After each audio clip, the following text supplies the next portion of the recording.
Leading receiver, Andre, with 72 catches on the probe. The winner knows. They go on to the Final Four. Time for American sports and America's symbol, the bald eagle, here in Kansas City. Who will land successfully in the AFC Finals? For a report, down to Jim Gray. All right, thank you very much, Dick. I'm now joined by Marty Schottenheimer. Marty, Rich Gannon won 5 of 6. You've elected to go with Elvis Grbac today. How long will you stay with Elvis should he falter? Elvis is our quarterback for the duration as far as I'm concerned. We won 7 with Elvis. He's our captain. We've got the best situation in the world. Our starter and a guy in Gannon who's proved he can win. How concerned are you, Marty, about the quick start to the Denver Broncos? Well, it's something you have to deal with. It's very real. Thanks for your time. Good luck, Marty. All right, let's send it back upstairs to you, Dick. Marty Schottenheimer, a man of change this year, and we'll get into that. In fact, even in this playoff game, as you look at Elvis Grbac, part of that change, he's using his punter, Louis Aguiar, as his kickoff man. Stoyanovich not getting the ball deep enough. Vaughn Hebron on the goal line, awaits for Denver. In front of 78,000, we're underway. The winner plays Pittsburgh next Sunday. Hebron to the 22-yard line, the 23. John Elway, the winningest quarterback in NFL history, but only 4 in 10 at Arrowhead. It's been a tough part for him. Here's his offensive line, includes Pro Bowler at center Tom Nalen going to the Pro Bowl for the first time. Zimmerman, Schlereth, Habib, and Jones. Terrell Davis, second leading rusher in the NFL for the second straight year. Griffith, the blocker. Rod Smith and Ed McCaffrey outside. Shannon Sharp, the tight end, 72 catches, led the team. Sharp on the right side. Elway comes out throwing. Complete. It's Sharp, and he is to the 31-yard line, hit by Anthony Davis. Nearly 10 on the play. Here are the Kansas City Chiefs. Front three of Booker, Big Joe Phillips. Dan Williams has had a sensational year, the former Bronco, 10.5 sacks. Derek Thomas to 9 straight Super Bowls. Simmons, the former Packer. Edwards and Davis are very fast. Carter and Hasty, both corners go to Honolulu. Reggie Tung and Jerome Woods, 2 hard-hitting safeties in their second year. First down, Elway at the 34. Nearly sacked, and then throws it over the head of Shannon Sharp and takes a hit in the process. A flag is down. Late hit or intentionally grounding. It's a personal foul against the Chiefs. Something the Kansas City Chiefs very foul, roughing the passer, number 92 defense, 15 yards. Dan Williams. You said, Jerry Markbright, in your experience with this veteran referee, he protects the quarterback. That's it, Dick. You're right. He does protect the quarterback. You're not allowed to push to hit the quarterback after he throws the football. The Chiefs do this. They expected to get a couple of roughing the passer penalties today. Not much of a push from Williams, but it was unnecessary. So a big penalty sends Denver out to the 49-yard line. 1 play, 1 penalty worth 26 yards. Terrell Davis, his first call, and nothing there. You saw 21, Jerome Woods, fly up from safety to help out on the tackle. Williams was there along with Derek Thomas. Well, the Denver offense today, the game plan for them last time they played 6 weeks ago, John Elway was sacked 6 times on 7-step drops. Today we've already seen quick drops and try to get the ball to Shannon Sharp down the field. Defensive coordinator for Kansas City, Gunther Cunningham. He says we usually react to Denver's razzle-dazzle. Today, we attack. Gunther Cunningham, many talking about him as a possible head coach. In fact, Phil Simms, you feel he has the qualities to lead a club. Well, I think he has a unique ability, Dick, where he works his players really hard, treats them hard, but they still like him, and I think that's a unique quality in a coach. Substance on him. Now he's checking back into the game. They're checking him out, and the referee will now allow him to stay. But they're wiping some of the substance off a number of the Denver Broncos, and now Gary Zimmerman is being attended to over on the sideline. There must be something on their shoulders. Yeah, it's not a sticky substance. They don't want things to stick to the uniforms. It's a slippery substance, so A silicone spray. I would think something like that, and the Kansas City Chiefs probably said something to Jerry Markbright. He saw it, probably felt it, making these players get it wiped off. And there is no penalty involved here. This is an official's timeout. They take timeout, let all those guys go over and get wiped off. It's almost like a plane being de-iced. Let's go on the out, clean these guys up a little bit. Well, let's get on with it. Maybe they were out early and picked up some of that morning ice. So second down and 10. Deafening roar here at Arrowhead. Quick hit to Howard Griffith, the fullback, who gets the call rarely. In fact, in 16 games carried only 9 times. Wayne Simmons made the tackle. You know, you're talking about the deafening sound. Watch the offensive line on the left of the screen. Watch them. They don't all get off at the same time. They're like 4 or 5 different times that they get off. All 5 guys are going off at a different time. This is what Elway does not want to happen. If they can just get average on the battle, they got it won. Ed McCraffery downfield blocking, limps off. It's 3rd and 6. Elway shotgun. Oops, false start. Habib. And that's going to be a problem. Always is in Kansas City. The fans know they play a role. Very difficult for those offensive tackles. It's even louder here than I remember from a couple weeks ago when we came. Number 75, offense. Prior to the snap, 5-yard penalty, 3rd down. But what happens, John Elway told us yesterday, watch the Denver offensive line, it moves. Brian Habib, the right guard. If you let the offensive line stay up there too long, since they can't hear, they get anxious, they will move. That's what happened that time. It's hard for a fan to fathom, but the offensive tackles cannot hear at all. They do not hear.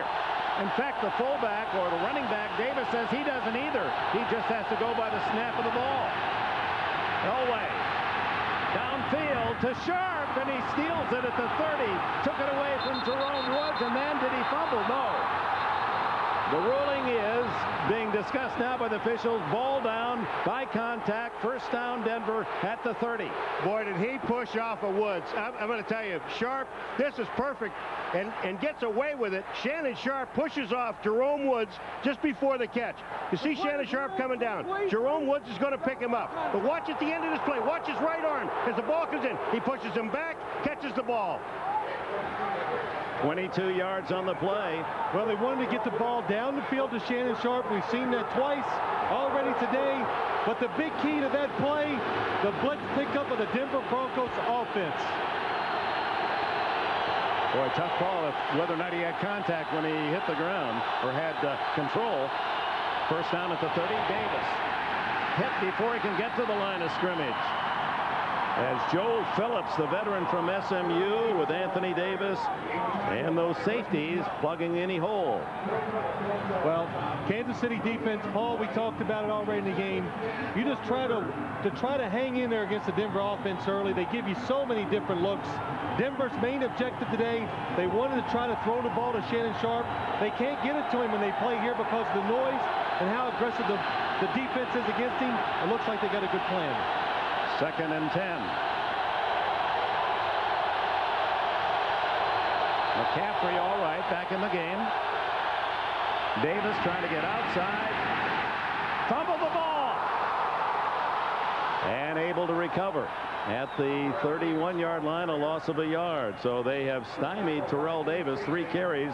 He's yet to gain. Well, just take a look at where Terrell Davis is trying to run. You're trying to run from tackle to tackle, and the Kansas City Chiefs are all upfield. They are just pushing the offensive line back into the backfield. There's absolutely no place for Terrell Davis to run. They're attacking. They usually sit back and watch this Denver offense, trying to worry about what could happen.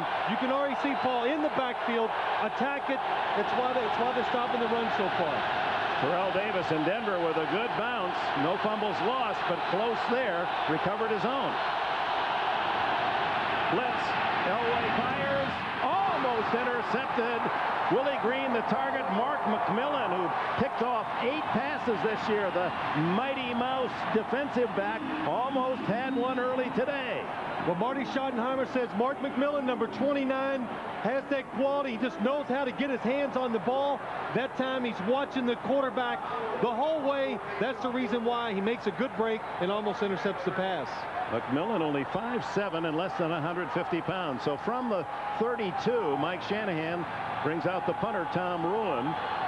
Tamarick Vanover is only some 20 yards away at the 10. Ruin very high, but it has a lot of distance. Too much for Denver. That one almost to the back line of the end zone. So not much gain there. A 12-yard punt. Kansas City with the ball. Kansas City, Elvis Gerbach starting for the first time in the playoffs. The former backup in San Francisco. Missed 6 games with a broken collarbone. Returned final game of the year. Lake Dawson in motion. A handoff to Greg Hill, who gains 2 into the arms of Alan Aldridge. And the lineups for Kansas City as Will Shields goes to the Pro Bowl again. Many felt Tim Grunner, the center, earned that right as well. Elvis Gerbach with Greg Hill. We'll see a lot of Marcus Allen. Obviously, Kimball Anders, the fullback, goes to Honolulu. Andre Rison, quite a year for him, and he has produced 72 catches, 7 touchdowns, and the tight end Ted Popson, out 3 games with a concussion at mid-year, has been very productive as well. Another former San Francisco player. And it is that combination, Gerbach to Popson, a gain of 3 to the 25. John Mobley made the stop. It's 3rd and 5. Defensively, Denver with Neil Smith, the former Kansas City Chief, going to the Pro Bowl, the only on the defensive side of the ball for the Broncos. Traylor, Tonavusa, and Williams, the other down linemen. Mobley, Aldridge, Romanowski. He's made some headlines this year. Crockett and Gordon at the corners. Atwater and Braxton, the safeties. Neil Smith makes the move to Denver. Really interesting with several Denver players here in Kansas City. Who will go on? Gerbach breaks out of a tackle, and the second hit gets him at the 21. Alfred Williams, who a year ago had 13 sacks, 8.5 this year. Well, Elvis Gerbach making his first start in the playoffs. It's been a while. It's a blitz by the Denver Broncos. You worry about that first hit? Well, he doesn't have to worry anymore. He takes one in the pocket. Steve Atwater on the blitz, forces him up. Defensive line there to make the tackle. So 3 and out for the Chiefs on 4th and 9. Aguiar to punt to Darian Gordon, who returned 3 for touchdowns this year. He stands at the 36 in Denver territory. A wobbly kick. Gordon lets it bounce. Great bounce for Kansas City. A mistake by Gordon. Let that ball bounce all the way to the 16-yard line. A 63-yard kick by Aguiar. And a very tough defense. We saw Neil O'Donnell in the Jets-Detroit game actually ask the referee to stop play, that he couldn't hear the signals. Why doesn't Ellaway do that? Well, Dick, I don't think he's thought about that situation where he could do it here. And also, he's playing here for so many years. I think he's just got it ingrained in himself that he can deal with the crowd noise and play with it and execute under these conditions. Trying to find Rod Smith. James Hasty on the coverage. It's 2nd and 10. Well, Elway and the Broncos won the opening game of the season against Kansas City, 19-3. Well, the quarterback, his worst enemy is tip balls. That one just tipped by Edwards, the linebacker. And usually when those balls get tipped in the middle, it could mean interception. So John Elway right there, a little lucky. Unable to run the football thus far. The only positive yards from the unlikely Howard Griffith, the fullback. Davis again. Smothered at the 16-yard line. Kansas City's defense, as the season developed, they became tougher and tougher. On the road were good, 17.8 points allowed, but 8 touchdowns. At home, where they were unbeaten, 11 points average and no rushing touchdowns. And you can just tell by looking at this defense, the way they're lining up, Phil, they're going to shut down the run. That's the #1 thing that they're going to do, and force Elway to throw if he can. Not many teams can shut down this Denver rushing attack, but so far, Paul, Denver has done that. Kansas City has done that. 3rd and 11 for Elway. He throws complete out to the 35 to Willie Green. Green, who made some big catches in that game at midseason here in Kansas City in the final minutes when Denver thought they'd pulled out a comeback win. Well, Willie Green against Mark McMillan. Dick, you said 5'7", size plays an advantage that time. He goes up, shields off Mark McMillan. Watch, Mark McMillan's there. He wants to come around and make the play, but the size of Willie Green stops him from doing that. And he does have the size advantage over a half foot. He is 6'4".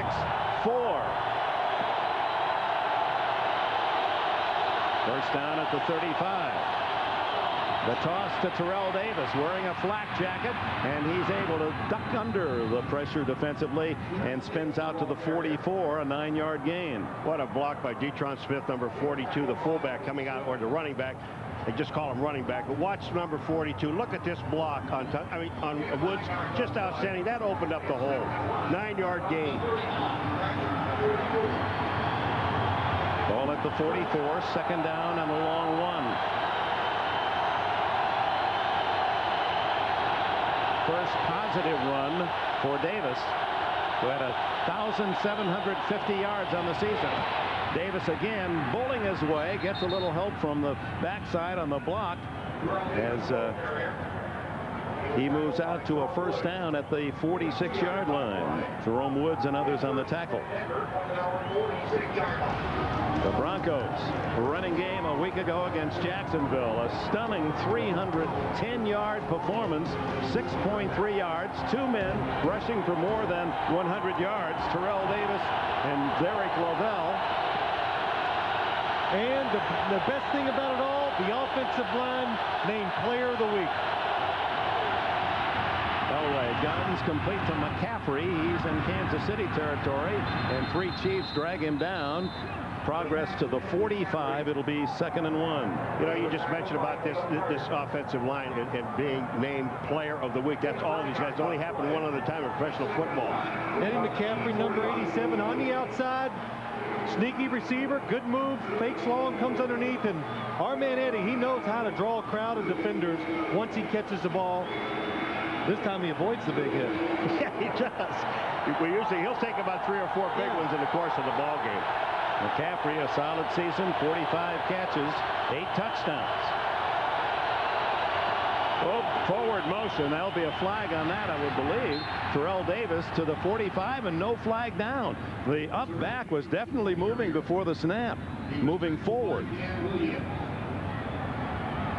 That was Detron Smith. Yeah, your eyes did not deceive you. He definitely moved forward before the ball was snapped. Watch as he comes across, and watch the snap of the ball. Couple good little itty-bitty steps forward, and not called. No first down, 3rd and 1. Smith, second-year blocker from Texas A&M.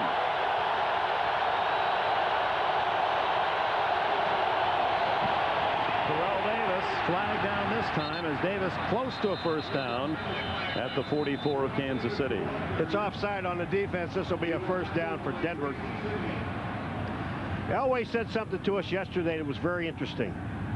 Dale Carter is an excellent corner.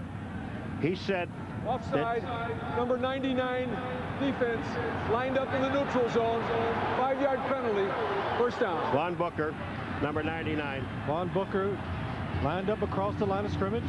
All right, but he said to us, we're going to attack Dale Carter, I would like to, on the backside.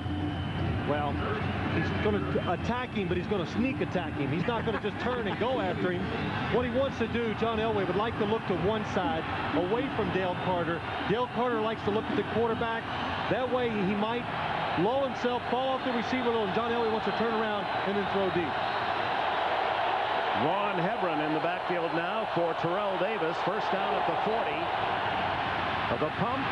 The throw down the middle, open, was tight end Dwayne Carswell, but Elway a little too tall with the throw. Let's go down to Jim Gray.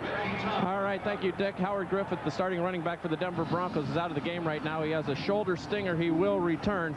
And Terrell Davis missed that last play. The reason he missed it, he had a helmet problem. Dick? All right, Jim. We're in the first quarter here in Kansas City. 3 minutes, 33 seconds left in the period. No score. Elway is getting terrific protection. With this offensive line, he has time to throw to the second and third receivers. Second possession, second trip into Kansas City territory. And Elway has to call time. He had Smith in motion, and McCaffrey looked as if he wanted to go as well. So a mix-up, timeout Denver. Watch Dwayne Carswell, number 89, against Reggie Tung. The defensive back is going to go up the seam, makes a little move outside, comes underneath the defender. Elway overthrows it. You only get so many chances for big plays in a game. That was one of them for Denver, but they did not take advantage of. Second and 10 for Elway. The handoff inside to Howard Griffith. He gets his second carry and a couple of yards on the play. You know, the last time these two teams played, John Elway, after he missed that throw, he knew it. They had it set up. The safety was out in the middle. He had a chance for a big play, maybe a chance for a score. But that's what stops them from scoring touchdowns. They get those chances like that, the throw where the guys can catch and run. And somehow, when they play here, Denver seems to miss those throws. Elway goes to the shotgun. 10th play of the drive as Denver is dominated. Possession time here in the opening quarter. 10 minutes to a minute 40. But no score. Elway fires long. Has a man. Incomplete to Willie Green, who complains about holding from Mark McMillan. Willie Green took a knee. He's begging the official to make the call. He went down on one knee. Green is going down the sidelines. Number 29 is McMillan. He's on him. You judge. Now, is that illegal, Chuck? But here's where he was calling for holding right after the check. Well, trying to take advantage of Mark McMillan. He likes to be aggressive on the first move, so you give him a double move. You try to go deep, but again, Paul, great protection by the Denver Broncos offensive line. Ruin's first punt 32, but only 12 net as he kicked it into the end zone. Trying to keep it away from Vanover. That's a touch by the Broncos. It'll be down at the 10-yard line. That's where Kansas City begins. A 27-yard punt with 2.5 minutes left in the opening. Green Bay and San Francisco for the NFC title, and the winner of this game against Pittsburgh for the AFC. There's the evidence of Denver's possession time advantage, but no points produced. Elvis Gerbach changing his play as Lake Dawson resetting. Still time. And throws to Andre Rison, who staggers out of bounds with the catch, shy of the 15, a gain of about 4. Well, that was an excellent job by Elvis Gerbach. Denver was coming with an all-out blitz in the middle. He was in trouble. He knew it. Took his time. Look at the play clock. Gives his team some positive yards with a good play. Yeah, Lake Dawson was in motion. Almost ran off the field. Yeah. He had to stop him and bring him back. Well, Dawson was questionable midweek. He ran into Marcus Allen, bruised a knee, and he had to convince Marty before the game today, working out, that he was ready to go. Former Notre Dame star. Well, it appeared to be contact, and then Alfred Williams charges across the line of scrimmage. Kanabasa came across, looked like he had contact with the center. Now they're talking this over. Did he make contact? Because we remember one thing now. Tanabasa, if he goes down the line of scrimmage, he can come back. But if he's across the line of scrimmage, making the foul, number 94, defense, 5-yard penalty, second down. They call it on Keith Traylor. Well, number 98 is Tanabasa right here. Now he goes across. Williams goes across.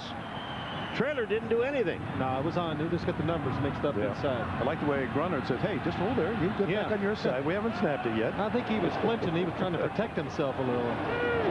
Second and 1 for Kansas City, looking for its initial first down of the game. And Marcus Allen drilled in the backfield on his first carry of the game. Keith Traylor, who played here in Kansas City. He's the young man who lost his mother just 2 days ago and battling for his team with very heavy emotions. Keith Traylor, number 94, coming down the line of scrimmage, making the hit in the backfield. And Marty Schottenheimer yesterday, when he was talking to us, he made a case in point. He says, hey, that number 94 is playing some really good football. Well, he's also made a point, too, that he wanted to keep Traylor and he wanted to keep Neil Smith. He wanted to keep all the guys he lost. He just couldn't afford. Yeah, I know. He couldn't afford to. Keep them all. A loss on the play. It's third down and a long 2. Easy pass to Rison, and Rison pushed out of bounds with the first down. Darian Gordon, the defender. Well, this is what you got to do against Denver's defense. They crowd everybody up around the line of scrimmage. Your wide receivers are going to be singled up quite often. This time, Andre Rison, coverage is off. Good call by the Kansas City offense and good execution. You know, I was talking, about Spider-Man. Here he is. Yeah. Having his deal, but he has to make big plays, not 1, 2, or 3. That was a big play. That was a 3rd down and long. He had to make the play. Once they get him one-on-one on the outside, that's all they really want. Spider-Man, his preferred nickname. You see his number, 72 catches, and earned his way to the Pro Bowl. And a whistle before the snap.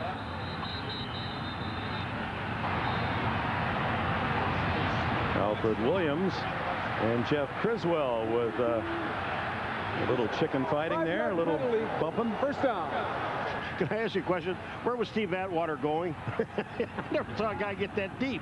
Let's talk about Marty Schottenheimer, who yesterday said, I've given myself a nickname through the years here. Roadblock. I was Roadblock. I wanted to do everything. I wanted to make sure that every possibility was covered when an assistant coach came to me. He's changed this year. Well, he has changed. He says, I'm letting my coaches coach more. They're making decisions on how we're going to go, the game plans, how we're going to execute certain things, and his coaches have responded and done a good job for him. Could be the last play of the period. A quick pass complete to the tight end, Ted Popson. John Mobley covering just shy of the first down, and that is the end of the first quarter here at Arrowhead Stadium. Well, low scoring. Pittsburgh, New England yesterday, no score today. You're watching the playoffs on NBC. 2 years ago, the Chiefs were 13-3, and then last year down to 9-7. Marty said, I just didn't want players around that said, I got it, coach, don't have to tell me anything, I know it all. And he's made some very distinct changes this year in his philosophy and in his personnel changes. Play action by Gerbach.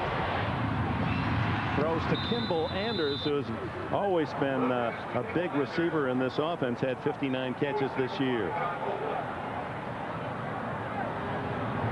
Well, Dick, you were talking about, look at all the new starters they have on offense.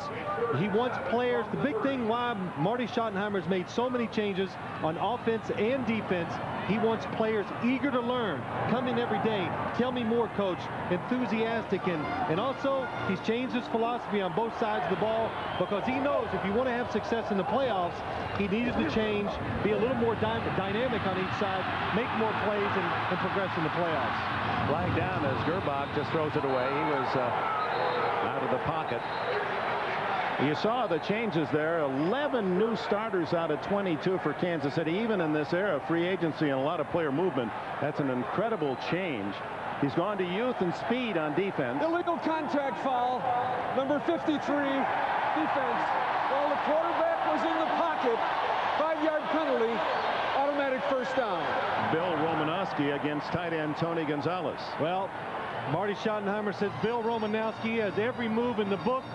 His hands on the receiver, Tony Gonzalez, down the field, 10 and 15 yards. They're going to see that every single time. Call the penalty. But going back for one last point about Marty Schottenheimer, talking about all those changes, I'll have to tell you after this play. All right, here it comes. Second down and 1. And Marcus prances through for a first down to the 40.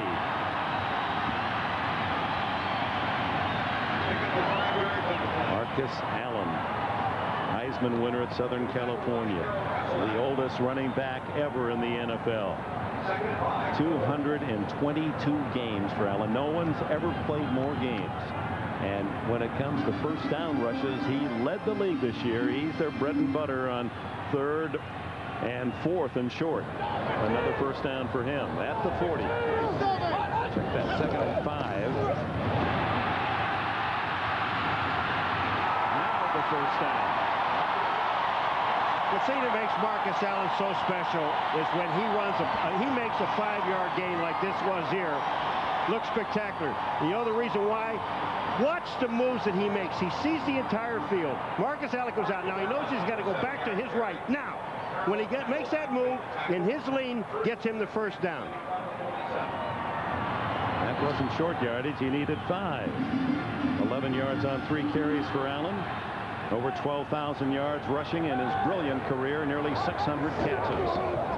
Play action to Allen. Gerback has to eat it as Neil Smith, the former Chief. Here's that famous home run swing. A mild boo of protest from the Kansas City fans. They love Neil Smith, and a Chiefs player is down. It's Jeff Criswell.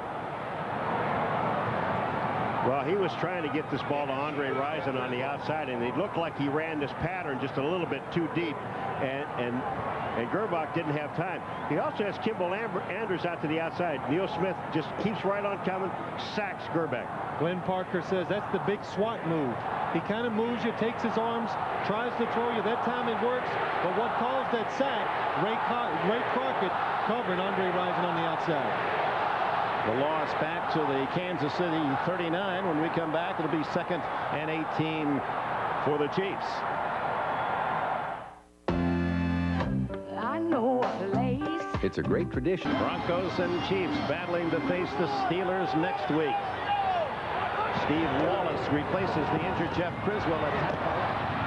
And the give straight ahead to Kimball Anders. Mobley and Aldridge, the backers for Denver, make the tackle. Jim?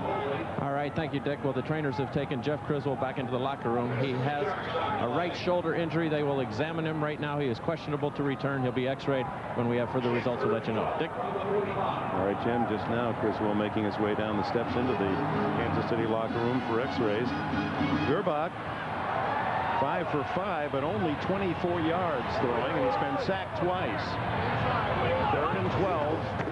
Blitz.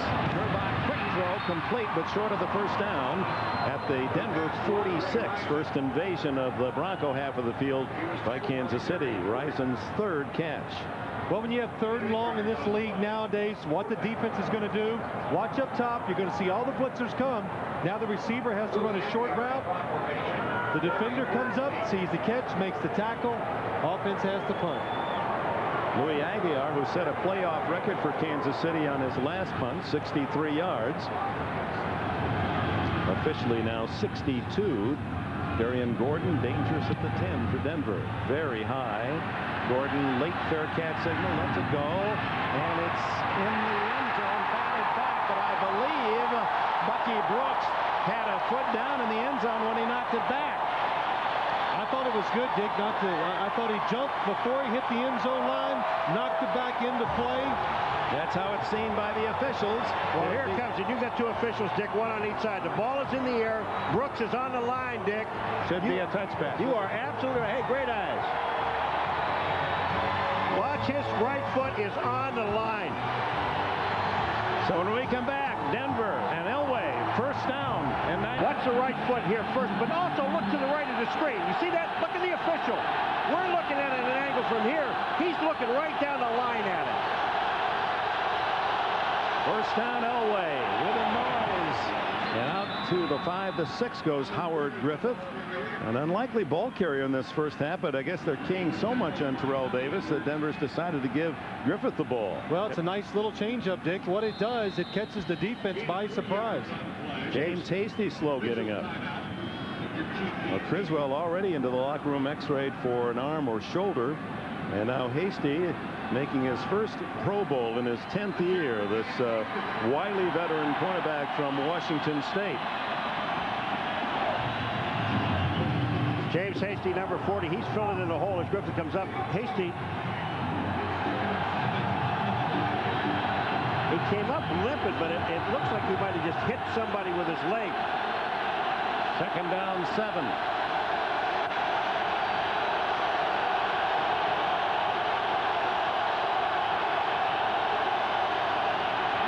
Davis breaks some tackles, fights his way out to the 11. Looks to be just shy of a first down. Anthony Davis, the young linebacker from Utah, made the stop. We talked to Terrell yesterday, Terrell Davis, and asked him about his running style. He makes one cut, and then he goes, watch this. One move to the outside, back inside, and he's running.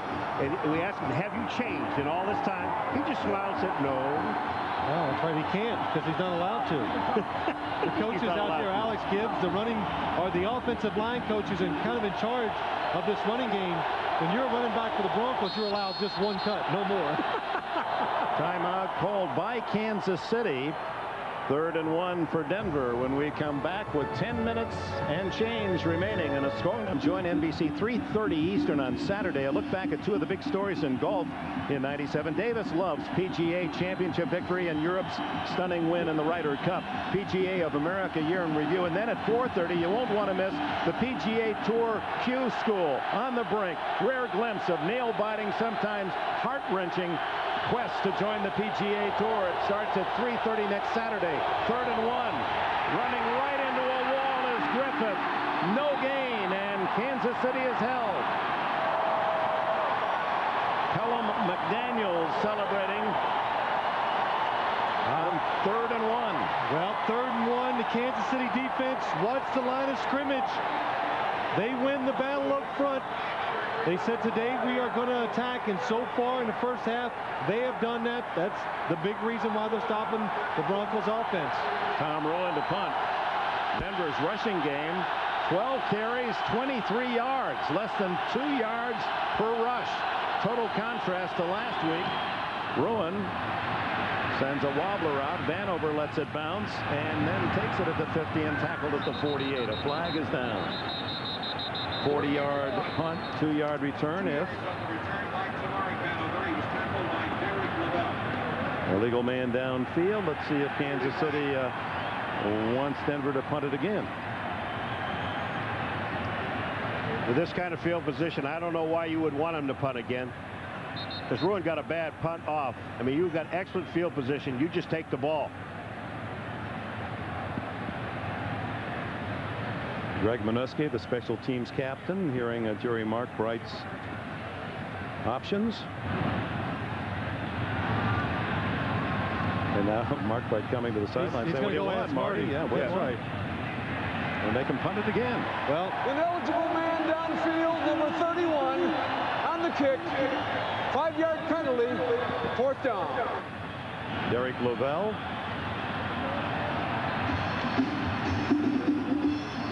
Lavelle is up right in the middle. He's the up blocker, and he can't leave until the ball is kicked. You see the ball being dropped, he's already gone.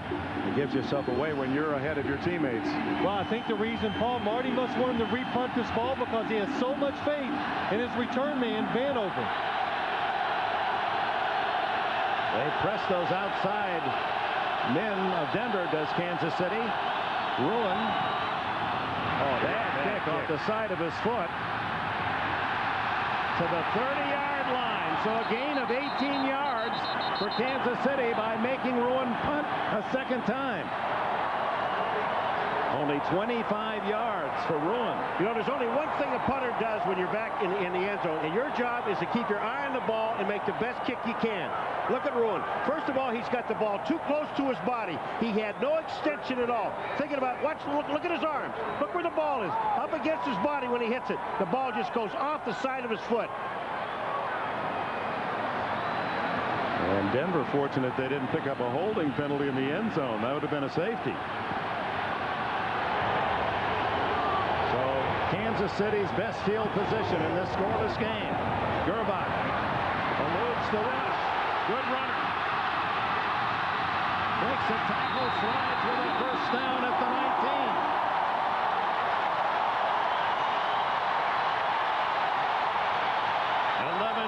For Gerbach, who has 4.65 speed. Well, this is a little different for Kansas City. Marcus Allen down at the bottom. Look, they just spread the field. That's what creates the hole for Elvis Gerbach to run in. And one thing that people forget about Elvis Gerbach, 6'5", he does run very well. Rich Gannon said to Paul Hackett, the offensive coordinator, after the first minicamp, he says, "What did you think about the minicamp?"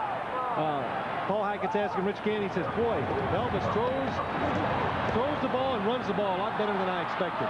Marcus Allen hit by Neil Smith at the line of scrimmage, tried to spin away, and Alan Aldridge tackles him for a loss. In trying to make something out of the negative, Allen loses even more, 5 yards on the play. Paul Hackett, the offensive coordinator for Marty Schottenheimer's Chiefs, there he is. After the playoffs, he goes to Southern California, the university that is, as the head coach of the Trojans. Coached at Pittsburgh, University of Pittsburgh, prior to coming here to Kansas City. 2nd and 15 for Gerbach. Pressure up the middle, gets the throw away complete. And it's Allen at the 18-yard line, tackled by Steve Atwater. Picked up the 5 they lost in the previous play, plus a couple. Well, this is what Elvis Gerbach does so well, being a big, tall quarterback, and what he brings that Rich Gannon can't do. The blitz inside, nobody picks up Mobley, but Elvis Gerbach able to stand in there, and he can throw the ball down the field a lot easier than Rich Gannon can. That's one of the reasons why they had no doubt when the decision comes up, who's the quarterback? Marty Schottenheimer says, my job to get the best 11 on the field. Elvis Gerbach is one of those guys. Perfect 7 for 7. Only 40 yards out of those 7 completions. Reed pumps and throws it away. There's no doubt about his intent there, up in about the 10th row. The other thing about Elvis Gerbach, though, what I really liked was in the interview with him when he said, who should Marty start? He said, me. I mean, he has the confidence. He knows he is the starting quarterback. There is absolutely no quarterback controversy in Kansas City. None. Paul, that's right. You come around, you spend a couple days. If there was a controversy, you'd know one of the players or coach would go, I think we should be going with the other guy. And they do that. We did not hear that one single time. Not even from the players. 34-yard field goal attempt by Stoyanovich. And he drills it. And Kansas City takes the lead, but a flag comes down. And Denver signaling we were held.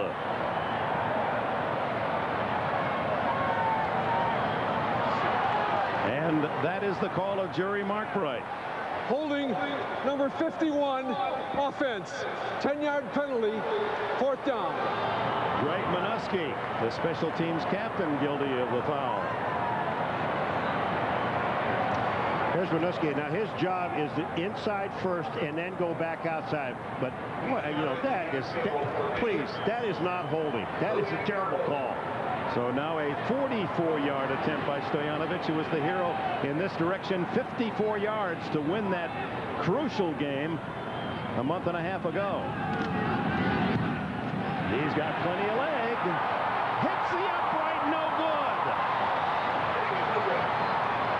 So 3 points taken away on Minuski's holding call. And then Stoyanovich, who missed only one all year, had the best percentage of anyone in the league, 26 for 27, kisses the upright. Well, you're absolutely right about this thing. And, you know, we talked to him yesterday. What he told us is this. He said, if the hold is right, the ball is right, I should make the kick. I blame that on him. It remains no score. I shouldn't miss it. Look at here. You see all brown. The laces are straight. And he hooked it. And then good field position for Denver at the 35. Elway play action. Scramble. And no gain. Got back to the line of scrimmage. Wayne Simmons made the tackle. Flag down. Well, a penalty, somewhat of a phantom call, cost the Chiefs a field goal. Face mask foul. This is a face mask. 56, defense. 5-yard penalty. Repeat. 1st down. Simmons acquired the start of the year from Green Bay for a number 5 draft pick. Little piece of the face mask as Elway goes down. So that's why everybody booed, because you can't tackle the quarterback if he leans forward. Now, if Elway is sliding, you have to try to avoid him, which is the face mask call. 1st down and 5 at the 40. Shannon Sharp resets right. Davis. Chiefs continue to do a great job against the running game. Gain of 3 for Davis. Tackled by Davis. Anthony, number 50 of Kansas City, not related. Terrell, of course, from University of Georgia, after playing the first 2 years at Cal State Long Beach for George Allen. And then when Long Beach dropped their football program, he migrated to Georgia. 2nd and 2.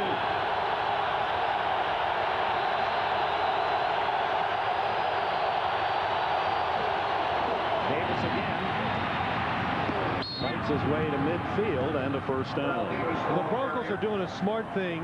Wayne Simmons, number 56 of the Kansas City Chiefs, He is the run-stopping linebacker. He plays over the tight end. Most teams run the tight end. Here's Wayne Simmons. Look, Shannon Sharp says, I don't like dealing with you. I'm going to go to the other side, get a smaller linebacker on me, and the Denver Broncos, now they got a better matchup, run to the right side. Davis now with 24 yards rushing in the first half. Approaching 5 minutes left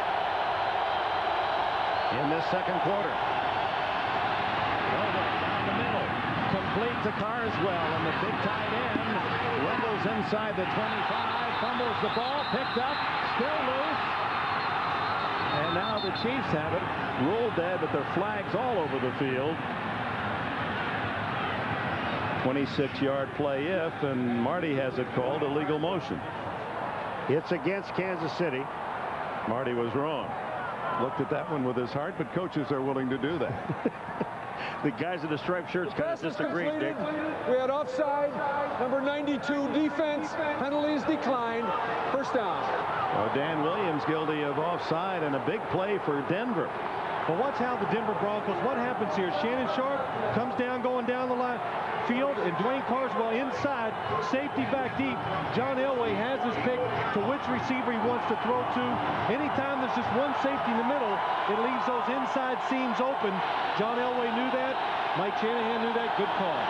The longest catch of his career for Dwayne Carswell in his 4th year out of Liberty.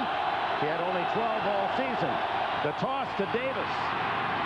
Trying to make the corner and able to get to the 20-yard line, a gain of 4. I'll tell you what, you know, your guy Eddie McCaffrey, the guy you played ball with one time, he's an excellent blocker. You said that a long time ago. Watch what he does with Derek Thomas. He's going to come in motion. Here comes Derek Thomas up the field. McCaffrey just gets a little piece of the shoulder. That's all he has to do, just to knock him off a little bit. He does that, and outside goes Terrell Davis. Mike Shanahan says he's the best blocking wide receiver I've ever seen.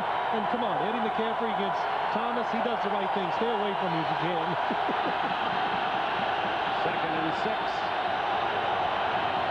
Davis fumbles the ball and falls on it. That's the second Terrell Davis fumble of this first half. He's recovered both and loses a yard on the play. You know why Shanahan is smiling? Because the hole was there. He could see the hole from the sideline. Terrell Davis could see the hole. He just didn't get the ball. When you take a look to Terrell Davis's right side, take a look at this. He does not get the ball here. The ball bounces off his forearm, doesn't get it in, but he is looking at the hole. He already saw the hole. Look outside. All there is Carter. Maybe that flat jacket, there's a little more of Terrell Davis today on the handoff, and Elway misgauging on the handoff. 3rd and 7. Elway complete, and wide open is Rod Smith, and Smith is on his way inside the 5 and marked out of bounds, I believe, at the 4. Well, this is why you get in a shotgun formation. This is why quarterbacks, John Elway in the back, behind the center, look at the blitz. People come free. Nobody picks up Donnie Edwards, the linebacker. It enables John Elway, because he's in the shotgun, to have that extra second to pick up Rod Smith coming across the formation on the blitz. I'll tell you, if Shannon Sharp gets a block on McMillan, it's a touchdown. He just doesn't block anybody. 17-yard play, 1st and goal at the 4. This is where Denver had its problems in the earlier game in Kansas City. Terrell Davis fighting to the goal line with second effort and stopped just shy of a touchdown inside the 1. What a good decision by Terrell Davis. It looks like he's going to go outside, but he's a hard inside runner. When you're down here, it's always, most of the time, it's a bad decision to bounce it out. Looks like he's going outside. No. Cuts it back in, runs hard. Wow, gets down to the 1. You know, that's what I call continuous effort. Here's the guy, you know, if you say second effort or whatever, it's almost like you stop, but it's a continuous effort by him. Last touchdown rushing against this Kansas City defense was in November of '96. Leonard Russell of the Chargers. 2nd and goal. A foot away. And they're going to let the clock run down to the 2-minute warning, and that'll give Mike Shanahan and the offensive brain trust a chance to figure it out. Still no score. The football tickling the goal line. Red zone offense for Denver against Kansas City. Not that great. Only 2 touchdowns, 8 tries. 2nd and goal.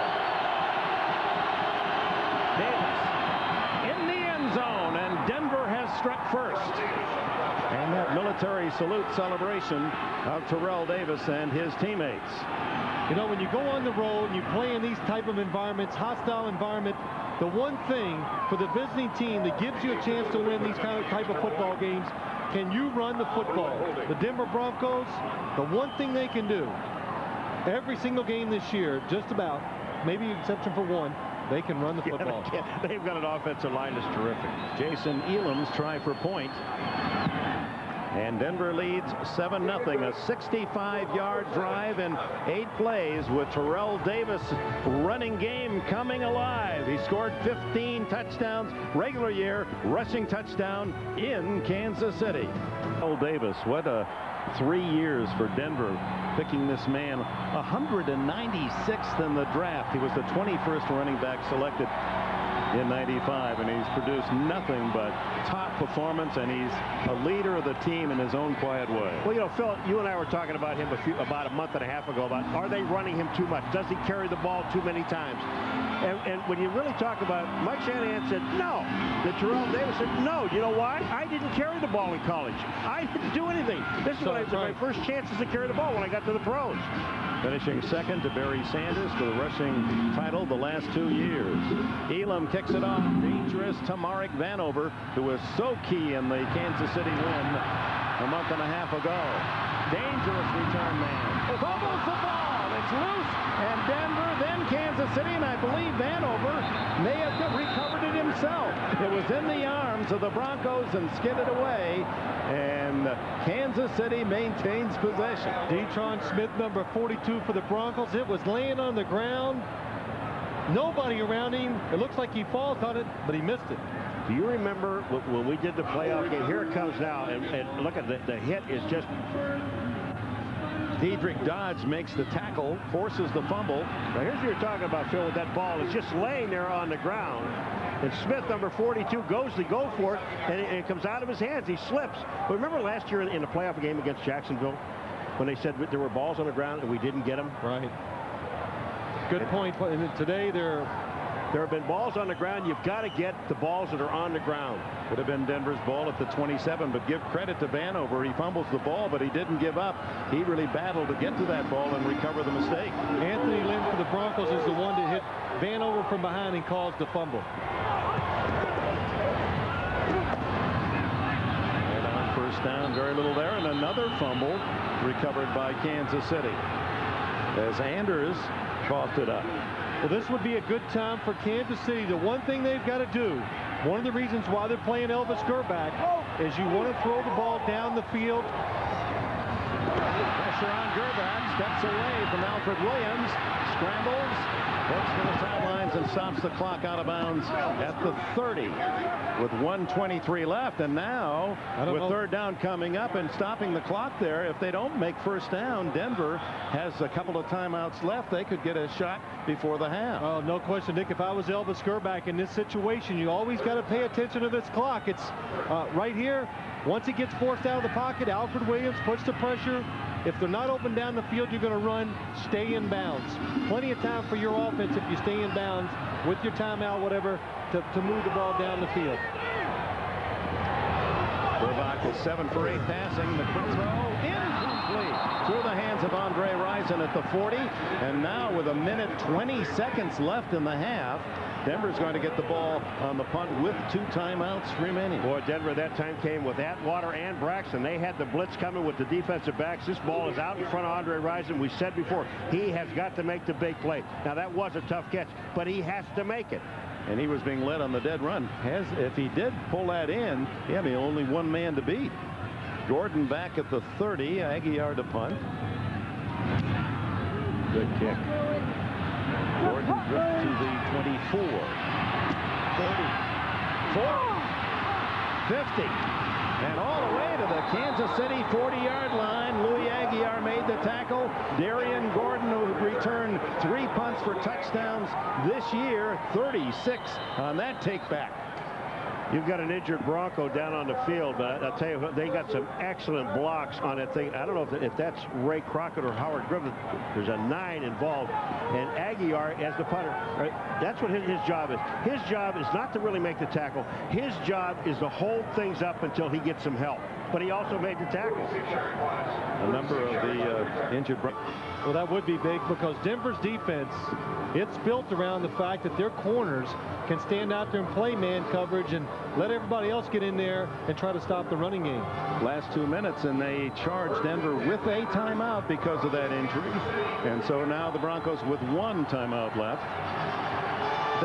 With Elway, usually you don't even need any.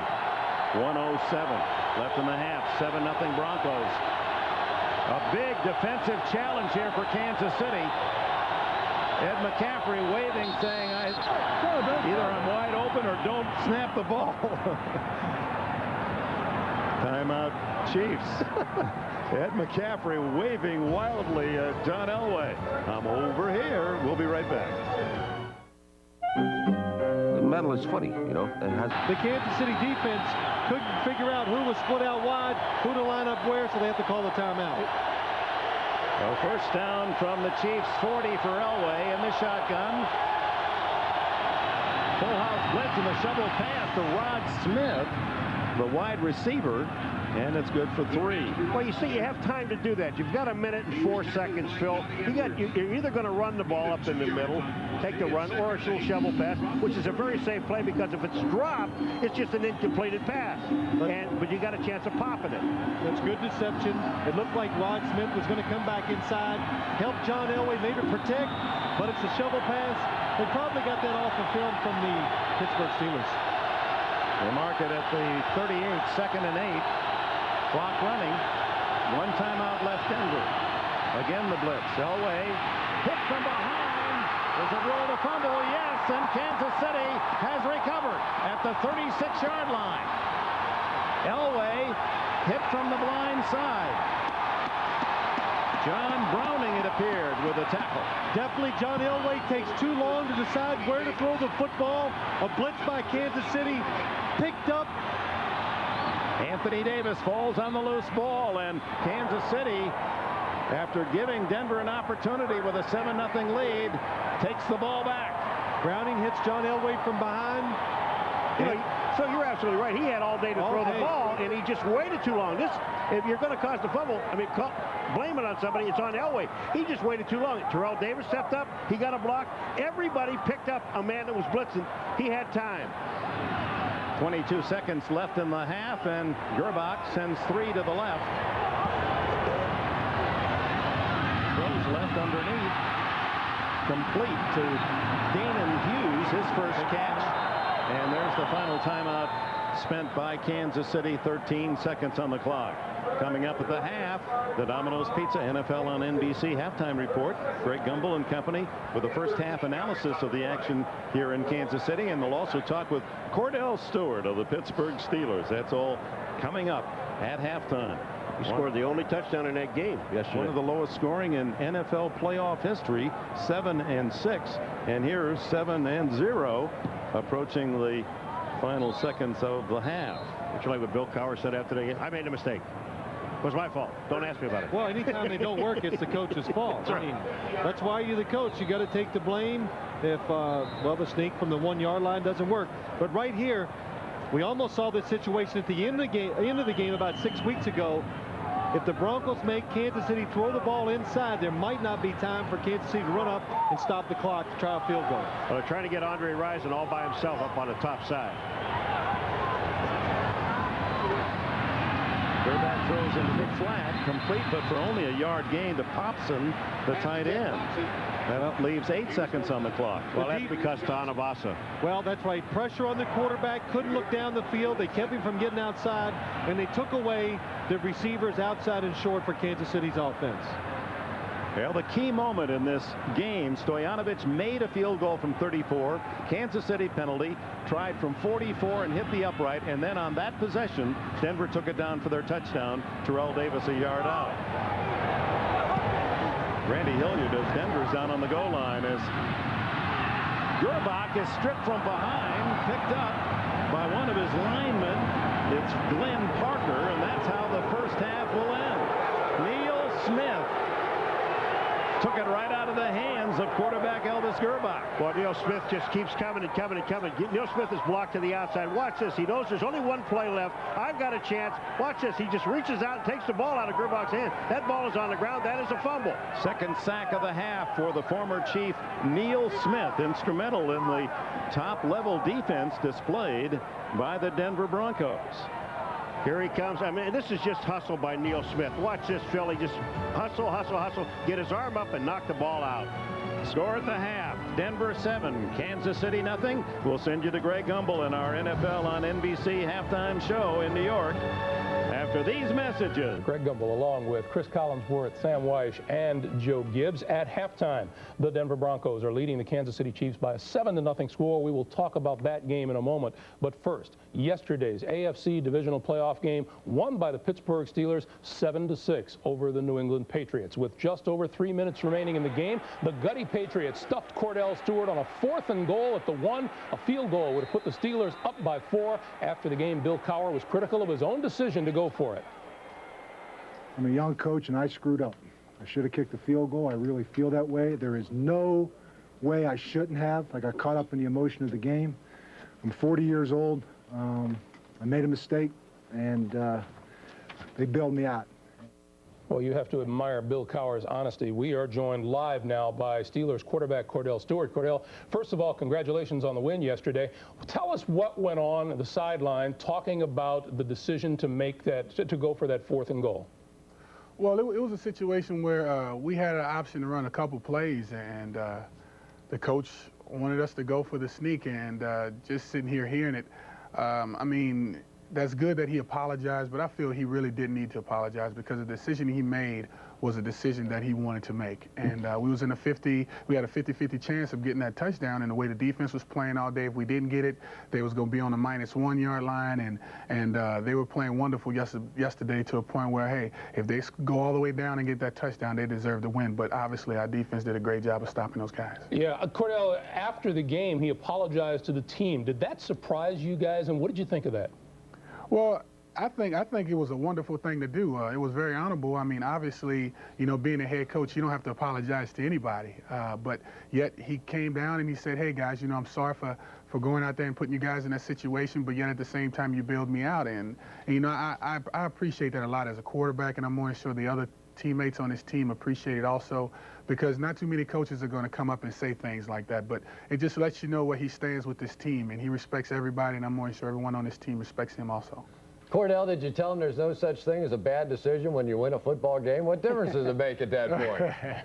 Well, to be honest with you, man, it does. I mean, when you're playing in a game like this, and obviously we were playing at home, you know, you want to make some calls like that. I mean, you have confidence in your offense to go out there and make some plays, and you know, you always having this situation where you're making a 50-50 chance of doing whatever you want to do to try to convert and make some things happen. And that was one of the plays he wanted to call to try to sit up there and go for the touchdown. I mean, early on in the game, it was a 4th down call where I think it was like 4th and 2 or 4th and 3, and we punted it off, and we wound up getting them inside the 10 or 20 yard line or something like that. So, you know, it's all about decision. This game is all about inches, and you know, it just so happened we won by 1 point, and hey, it doesn't matter as long as you win. That's all that matters. Let's not talk about the one where you didn't get in. Let's talk about the one where you did. That long run down the sideline. Talking about a game of inches. Looked like Todd Collins missed you by about an inch, and maybe even just gave up on the play and let you scamper down the sideline.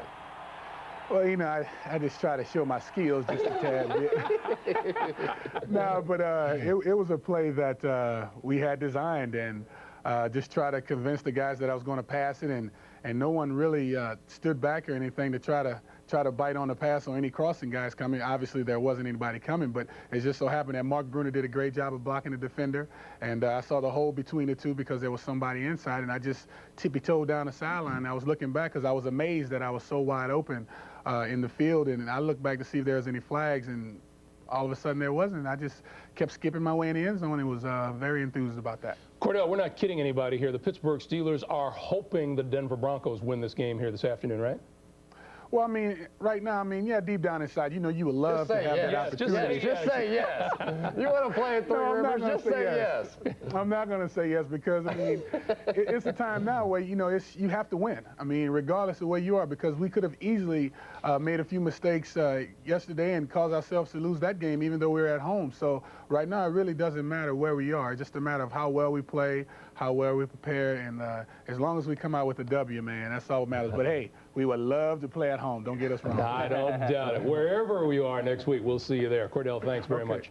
Cordell Stewart. Now, let's talk real quickly to our coaches. What would you guys have done on 4th and goal in that situation, Sam? Me, I'd have given the ball to Jerome Bettis and then handed it over to the defense. You wouldn't have kicked the field goal? I wouldn't have kicked the field goal. I'd have gone for it. And, you know, he's saying he apologizes. Either call's okay, but I'd have given it to Jerome Bettis and then turn it over to the defense. Look what they did. They got the ball back. Joe. Well, if you remember in the game, I did. It wasn't second guess, and I said I would kick the field goal here. I did say that. You're my witness. Yes, I did.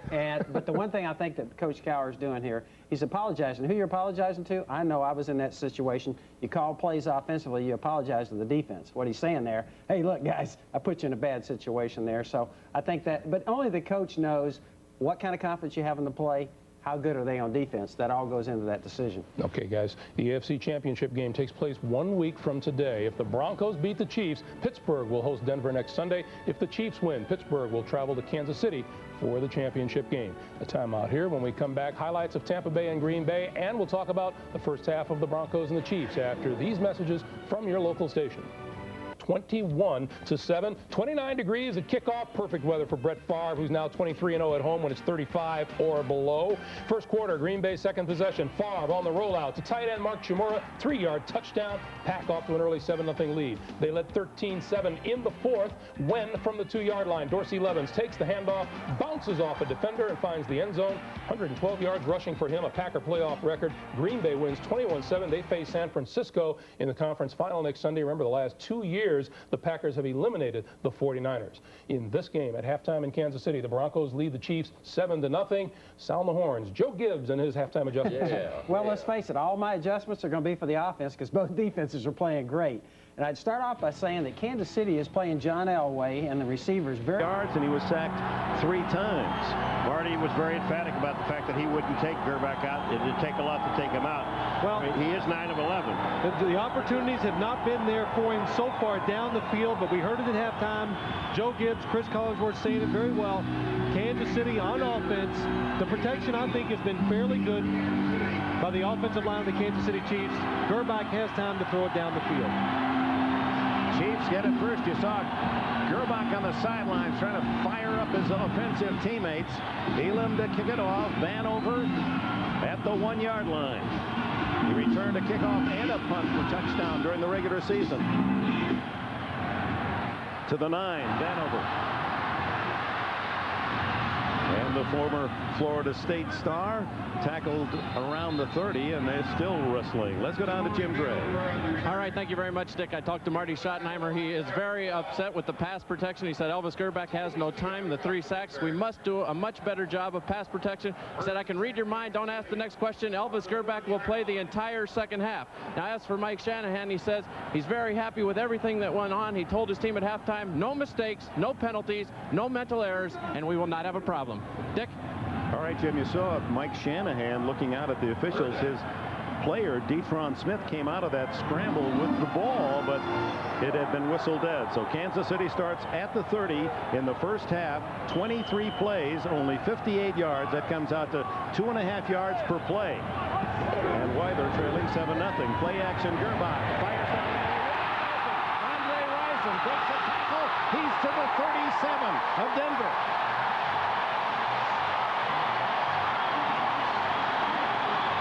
Boy, those coaches think alike, just as Joe Gibbs indicated back in New York.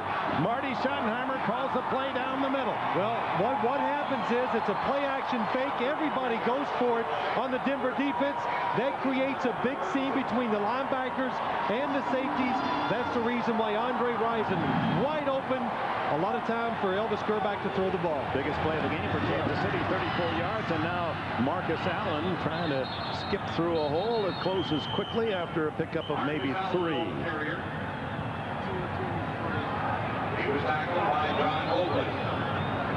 Andre Rison Out of Michigan State.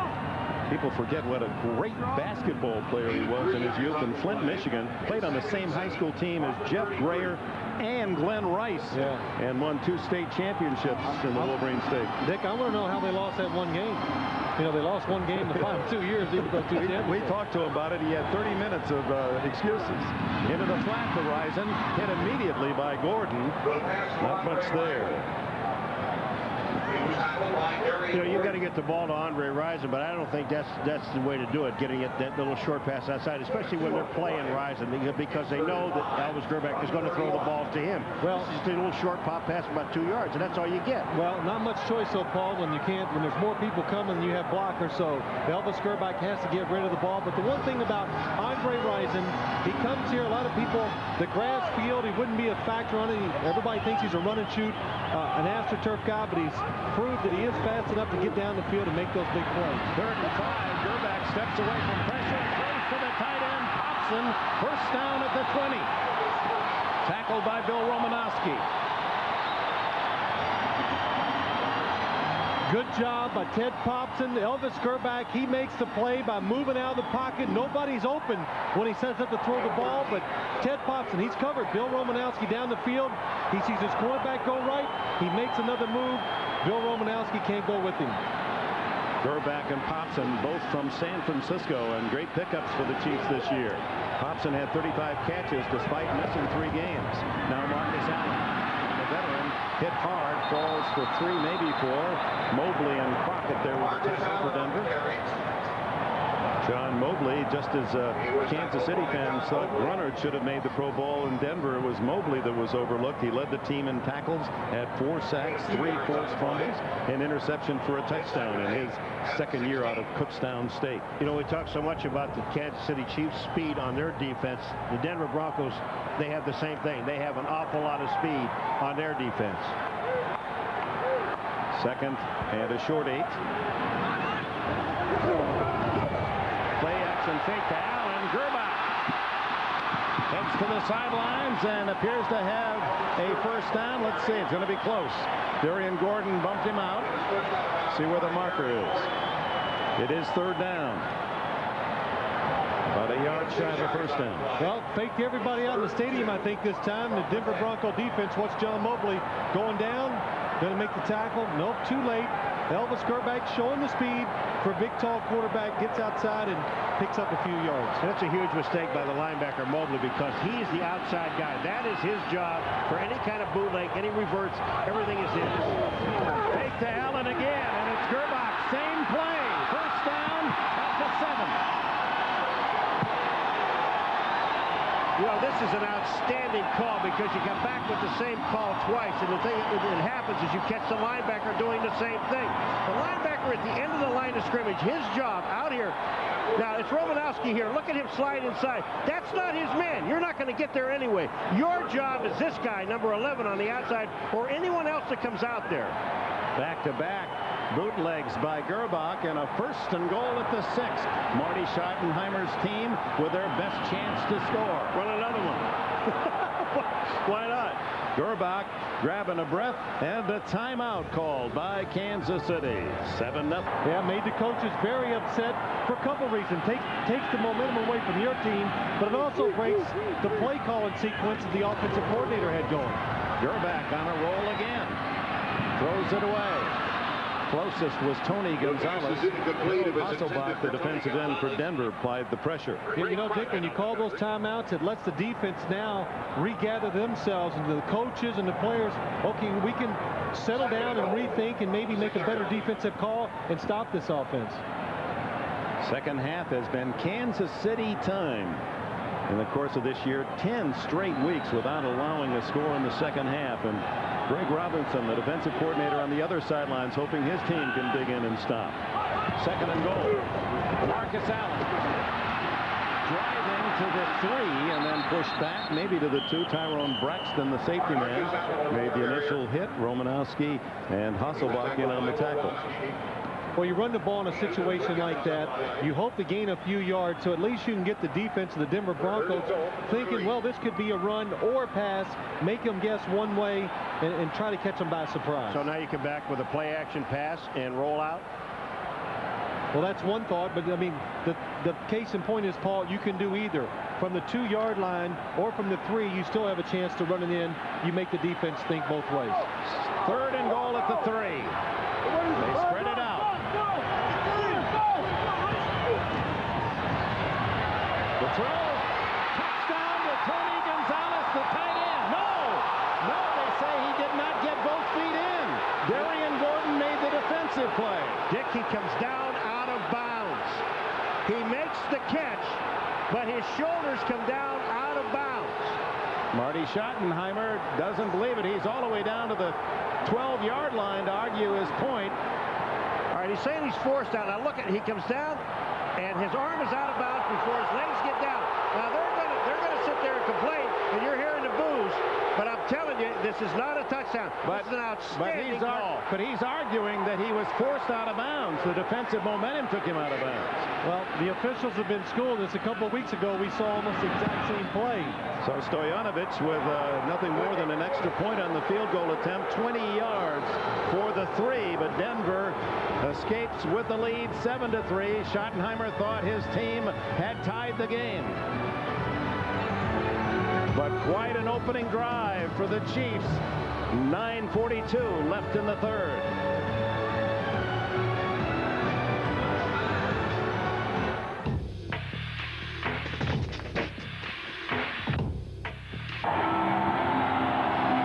You can see the play that time. I think it's a good call by the officials. He landed out of bounds.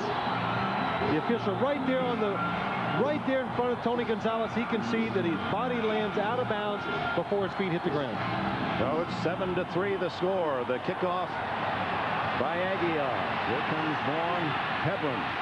25. And the little man out to the 31-yard line. And of course, with a no touchdown, it provoked contrasting reactions. First, Denver defensive coordinator Greg Robinson. Romanowski. That's what we're paid to do. Elvis Gerbach thought he had 6. And it's enough to pucker up even a veteran coach. So close.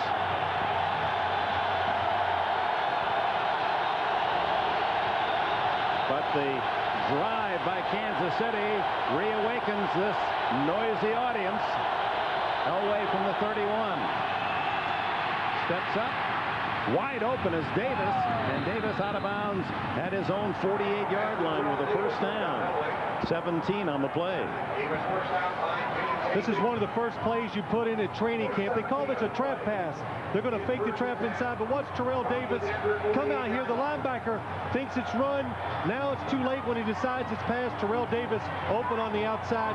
Good job by John Elway stepping up, buying that a little extra time to throw the ball outside.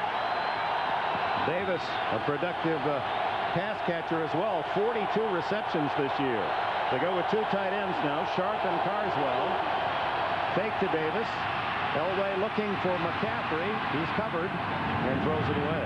Dale Carter on McCaffrey. Well, if Kansas City can run a bootleg, so can Elway. Just get back and it will work for them. It's going to work for Denver. Ed McCaffrey, he's the primary receiver on this play. Trying to sell to Dale Carter, an out and up. Really does a pretty good job, but John Elway is, by that time, running so fast to the sideline, he has no chance to throw the ball up the field. What did James Hasty say about Ed McCaffrey yesterday? He says he's deceptive and sneaky. You know, he makes all those moves. Double moves, and he gets down the field on you. And great hands. Played as did Elway at Stanford University. Terrell Davis.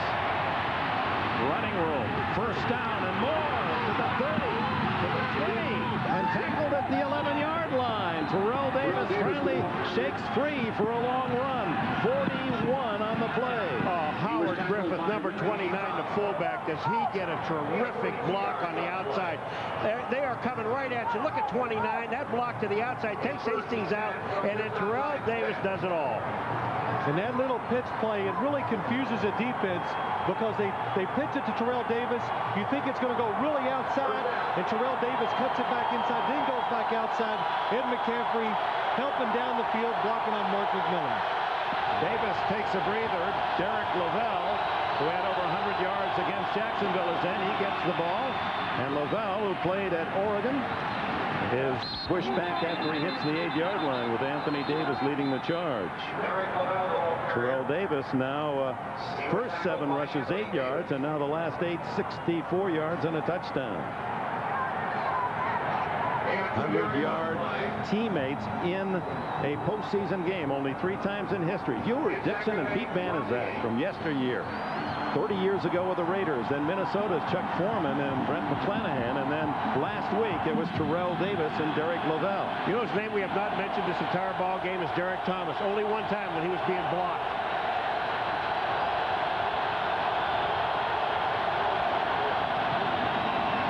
Lavelle again. Fumbled the ball. Kansas City has it at the 11.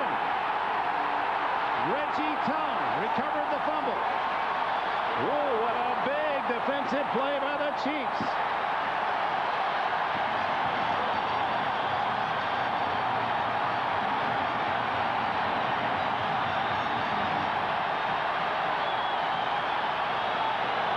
With the ball inside the Kansas City 10-yard line, Terrell Davis sees his running teammate cough it up.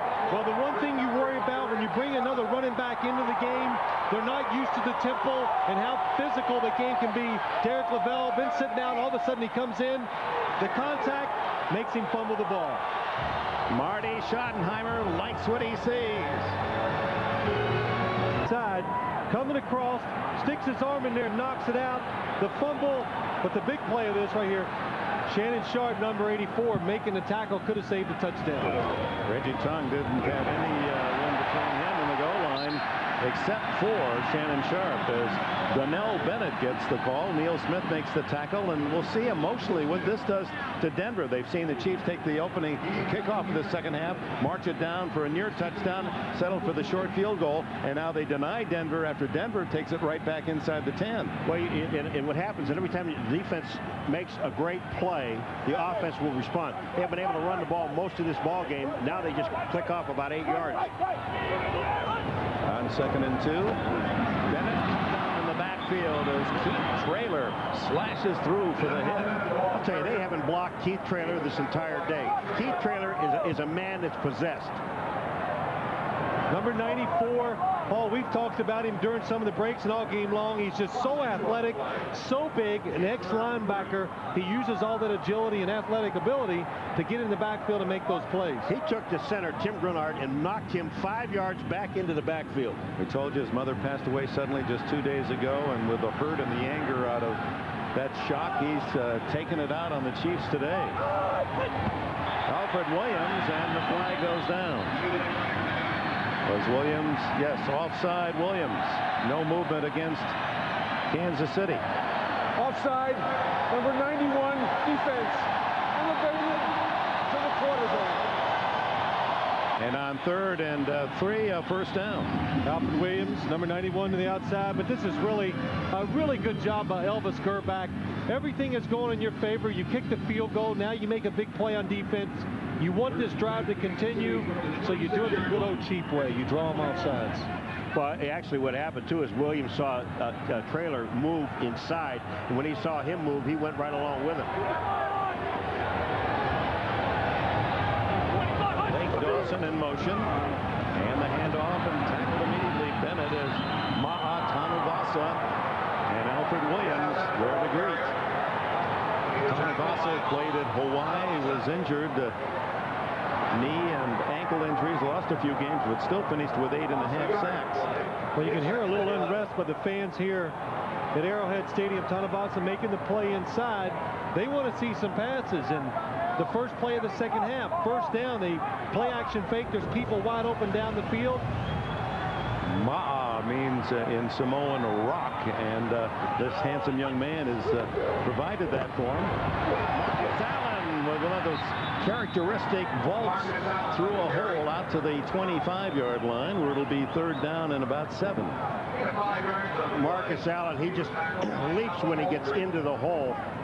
I mean, I don't know, there aren't many backs that pick up extra yards like Marcus Allen does, and he really never takes the big hit. He always turns, gets himself away from the big hit.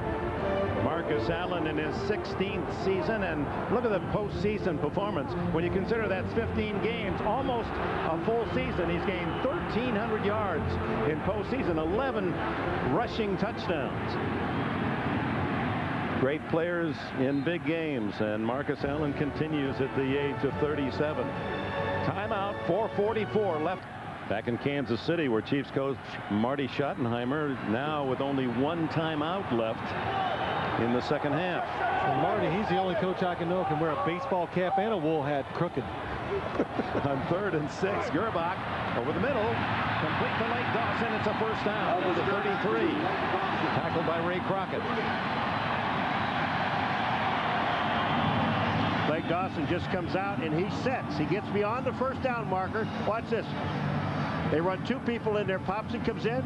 He just is the short guy. He sets, and the nice part about it, which makes it a great play, he knows he's beyond the first down marker. Catches the ball, tucks it away, gets hit.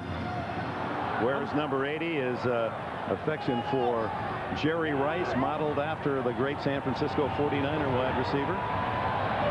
His first catch today. He's changing the play. 4 seconds, 3. Gerbach. Too long for Andre Rison. Ray Crockett covering. We invite you to join NBC, the NFL, and IBM online as we follow the playoffs right up to Super Bowl 32 in San Diego. Great Super Bowl performances. You can go online, vote for your all-time Super Bowl team, plus register today for a chance to win a trip to the Super Bowl. It's all at superbowl.com, powered by IBM. Rushers today led by Gerbach, 22 yards. They've not been able to generate a consistent running game. Mike Lodishin to make the stop on this carry by Kimball Anders. Well, one of the you're hearing the people boo a little bit, and one of the things that the reason they are booing is we heard all day yesterday, and we read it in the papers and all the clippings, everything. Gerbach's playing because he is the guy that can get the ball down the field, throw the big bomb, do all this other stuff, and that is not happening. Paul, that's got to be on first down with play action. That's how you do that. Second down, the Chiefs are running it because the Denver Broncos are pressing them, and also they want to get this third down situation where they have a chance to pick it up. Third and long for Gerbach. Here comes the blitz by Atwater, and the throw to Rice, and just missed connections. Ray Crockett isolated on the coverage. And this is the reason why they run it on second down, because the Broncos, if it's third and long, they're consistent. They're going to blitz the defenders. Look, Kansas City can't pick them up. Elvis Gerbach just has to grab it and throw it.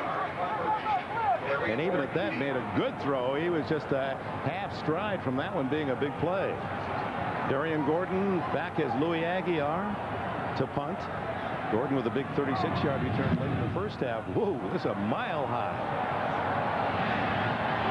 And Gordon, who plays in Mile High, fair catches at the 27. We'll be right back at Arrowhead.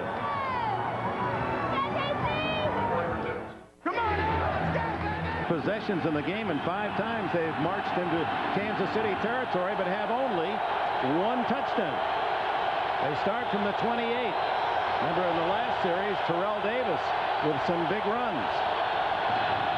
Davis to the 32-yard line, a gain of nearly 5. Reggie Tung, the tackler. Derek Thomas, 9 consecutive years, Pro Bowler, All-Pro. Well, Zimmerman handles him there. Sharp handles him there. They run inside. Zimmerman back again. He handles him there. And here comes Sharp again. A nice block. So, and again, I said it a little while ago, we have not mentioned his name. Well, the one thing you want to do if you're the Denver offense, you want to take care and neutralize the best player on KC's defense. That's Derek Thomas. Second down, flags fly. Derek Thomas, as we wait for Jerry Mark Bright. Prior to the snap, false start, number 65, offense. Gary Zimmerman. Penalty, second down. But back to Derek Thomas, he had the same injury as Neil Smith and Alfred Williams, a tricep injury that really handicapped him the first half of the year. But then he has been torrid down the stretch. 9.5 sacks, and 6 of those coming in the last month or so. You saw Zimmerman there as he's in his stance. Once you get in your 3-point stance, 2-point stance, or 4-point, you can't move. 6 so Elway goes shotgun. Tipped, incomplete. Anthony Davis appeared to have a hand on it. This thing was hit twice. This ball was actually hit twice. The ball is hit there, and then it goes off the helmet. Then it's tipped again. Dan Williams also got a touch on it. Yeah, open. Well, yeah, that's what he's doing. When he does that, Phil, he knows he's got somebody open, and he should have made the play. He knew he had somebody open down the field, and again, Kansas City keeps blitzing. Denver keeps picking it up. Sooner or later, John Elway's got to hit a play down the field against the Kansas City blitz. They only rushed 4 men this time. Elway to Davis, incomplete. Davis was in the open and would have had the first down if he could pull it in. That time, John Elway buys himself some time. And watch when he starts to scramble out. He scrambles out of the pocket to the right. This is what happens when you play defense. It's like, stop right there. Look at Rod Smith at the top of the screen. If John Elway is looking down the field, which he usually does when he moves, it would have been a touchdown. But instead, 4th and 11. Vanover to return inside the 30. Ruin. High. Fair catch. Vanover at the 34-yard line. Well, Kansas City has the ball again with 1:45 remaining in the third quarter, and Denver leading 7-3. And a reminder, Arrowhead. I wonder what Bill Cowher and the Steelers are thinking. Now, Cowher, of course, a very close friend of Marty Schottenheimer, but if Kansas City wins, Cowher will be on the road. A long bomb, and it's complete. Joe Horn, used sparingly, caught only 2 balls all year, all the way inside the 15-yard line. Well, there's really nothing special about this play. It is just Elvis Grbac making a good play-action fake, and it's just the speed of Joe Horn. Look, Tyrone Braxton, he sees it, doesn't have the speed to get back there. It's a perfect throw by Elvis Grbac. And this is what they came to see. They want to see Elvis throw the ball down the field. First down play action. Create separation between the secondary and the linebackers. That time they just go over the top. Joe Horn, who doesn't get a chance to practice his move. He's caught 4 in his career here in Kansas City. 2 last year, 2 this year. A 50-yard bomb.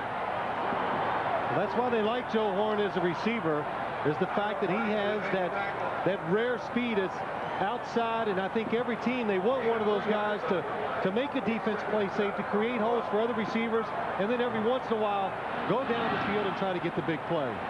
And Paul knows Joe Horn's from Itawamba Junior College. You followed them closely. Yes, I did. 2nd down and 7. He can't even say that college. No, I can't. Grbac into the flat, incomplete. Marcus hadn't quite made that half-step turn to look to the quarterback.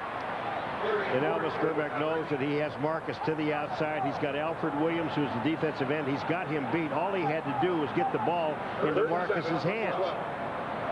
3rd and 7 at the Denver 12, trailing 7-3. Blake Dawson right, Andre Rison to the left.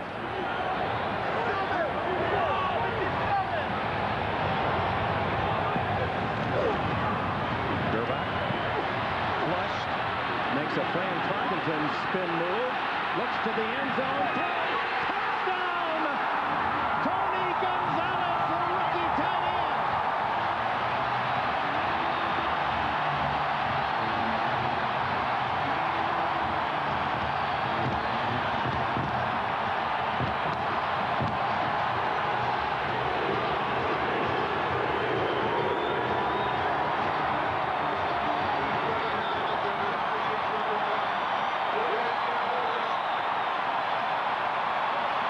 With 10 seconds left in the third quarter, Kansas City has taken the lead for the first time.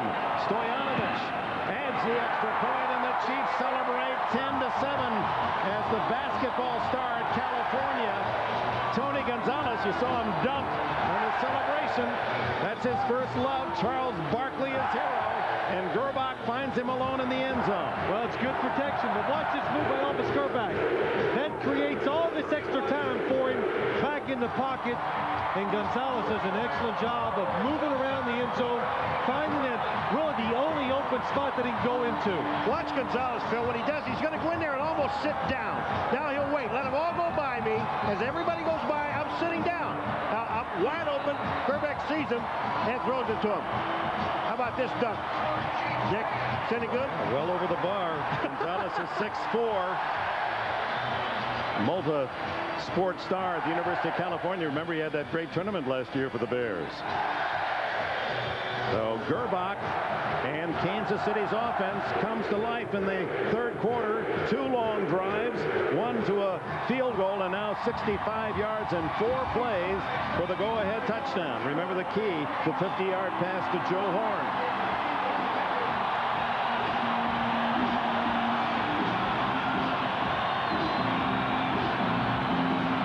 10 seconds left in the third quarter. Vaughn Hebron deep. He's had a couple of good returns. Aguiar. This one a liner that comes up short to Lavelle.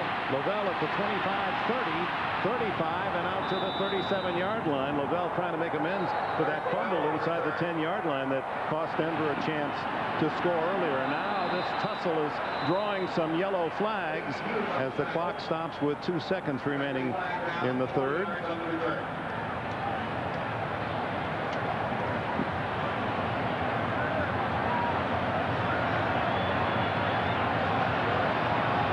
And Jerry Mark Wright with the information. Personal foul, unnecessary roughness after the play, number 83, kicking team, 15-yard penalty, first down, Denver. This is a stupid penalty. Because here you are, I mean, you've got these guys, you just took the lead in the ball game, and it's after the play. You're a wide receiver. Look at this. Man is down. Danon Hughes then is number 83, trying to take it away from Lavelle. But I don't see anything. He kicked. He tried to kick him on the way up, Paul. He kicked him with his left foot. The official saw it, called the penalty. Marks it to the Kansas City 49. Elway and Denver trailing, and Terrell Davis hit hard after earning only a yard. The end of the third quarter. Tony Gonzalez spiking his touchdown as Kansas City leads 10-7. For Mike Shanahan's Broncos took the 7-0 lead, but Kansas City has come back 10-7, opening the fourth. Second down and 9. Elway and Denver at Kansas City 48. Elway fires to McCaffrey. McCaffrey spun around, can't move forward. Tackled just inside the 45 by Wayne Simmons. Simmons, who has a Super Bowl ring with the Packers last year. His teammate Andre Rison now in Kansas City as well. I like talking to Simmons yesterday. I'm all business. Oh, he has a mean demeanor, doesn't he? I mean, he really does. I'm business. Now, I'm out here to do business. I'm going to do my business. But he also is a great joke teller. Then he turns around and tells a wonderful story.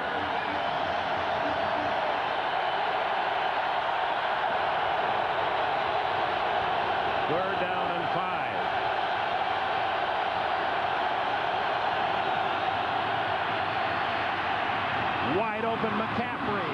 30, 20, 10, 5, and just out of bounds at the 2-yard line. Maybe the 1. McCaffrey breaking free. Donnie Edwards saved the touchdown. 43 yards on the pass. Well, what happens to Kansas City Chiefs when you blitz? They expect it's a blitz coming in here, but Ed McCaffrey comes across the field, uncovered, nobody there. When you blitz on defense, you're hoping that your pass rush gets to the quarterback before he has time to watch a receiver come across the field and be wide open. Can I just say one thing? Does Eddie McCaffrey ever think about going out of bounds? He's got that one speed, Bill. It's like neutral. And then watch him. There's no thing about getting out of bounds. Look at this. Watch. Boom, boom. And then everybody whacks him. And McMillan took a shot from McCaffrey at the end of that play. And Dale Carter injured on the play, the all-pro cornerback for Kansas City. Well, the drama certainly has been drawn a long time ago, 11 years ago. Elway and Schottenheimer. Schottenheimer's team battles to take the lead, and here comes that nemesis Elway early in the fourth quarter, making the big pass play. Well, we've had a chance to do 3 Denver Bronco games in Kansas City right here, and all 3 have been the same. Denver dominates, they dominate, then you look up in the fourth quarter, Kansas City's winning.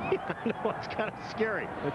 This is a very critical situation for Kansas City. One of their very best players injured on the play. It is McMillan who's sitting down there in the end zone. He's the guy that takes a shot from McCaffrey at the end of the play, and he just turned his back and got hit. Well, he is such a small defender. Not Carter, but Mark McMillan.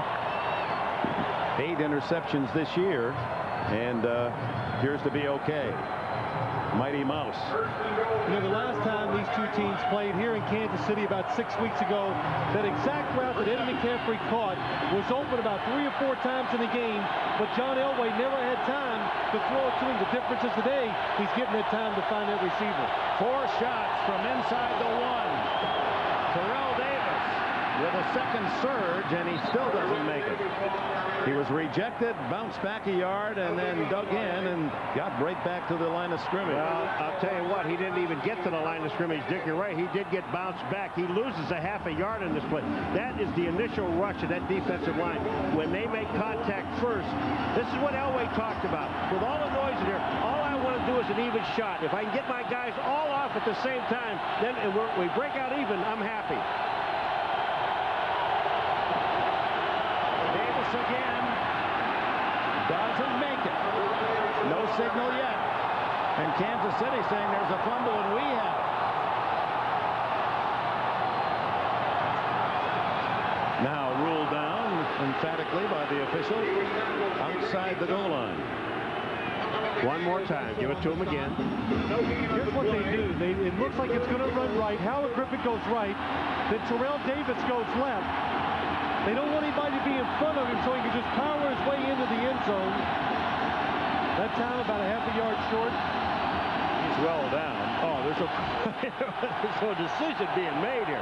And now Elway's going to call timeout. Probably a very wise choice. The game could rest on this play. Field goal or touchdown. Kansas City.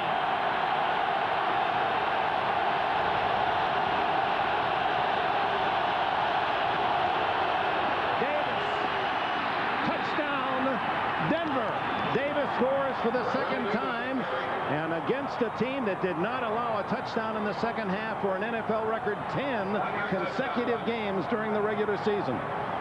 Well, so Davis and Denver are back in the lead. You know, Dick, you've got the second leading rusher in the National Football League, and they took 2 shots at it from the half-yard line. They didn't get it. I mean, you've got to go. I think you really have to go back to him. And look at Davis. Now he just drops his head. He's in. Try for point by Elam. And Denver's lead is 4 at 14-10. Paul, it's not like he makes his yards dancing around either. That's the key. He's a big, strong runner, runs hard when he gets near the goal line. He knows situations. That's why he's a good running back. Neil Smith, the former Kansas City Chief, sees his new team regain the lead against Marty Schottenheimer's Kansas City. McCaffrey, 43 yards. Elam to Van over at the 7. Behind the wedge. Well, he breaks tackles, straight arms, and out of bounds at the 28-yard line. Randy Hilliard. Tonight on NBC. There's a flaw in the system. The entire air traffic control system goes down. I'm shutting it down. I don't see it. Where is it? Thousands of planes with minutes to get them down. You were warned. Eric Stoltz. Mayday. Blackout Effect, NBC tonight. All the action, Dateline tonight as well. After the game, as Elvis Gerbach brings the Chiefs to the line of scrimmage at the Kansas City 28.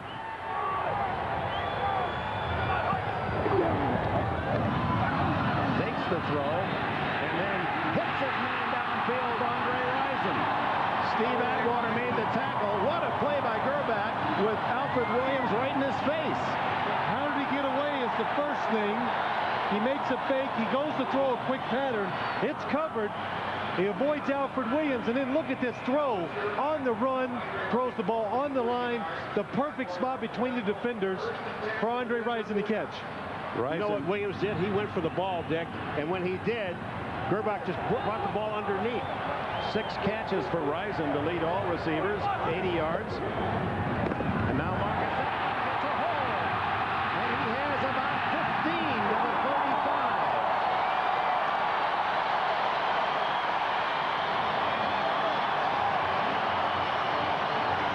You know, Phil, you're absolutely right. What they've got Denver's hit back on their heels now because they're running passes on first down, and now they don't know what they're going to do. Are they going to throw or run?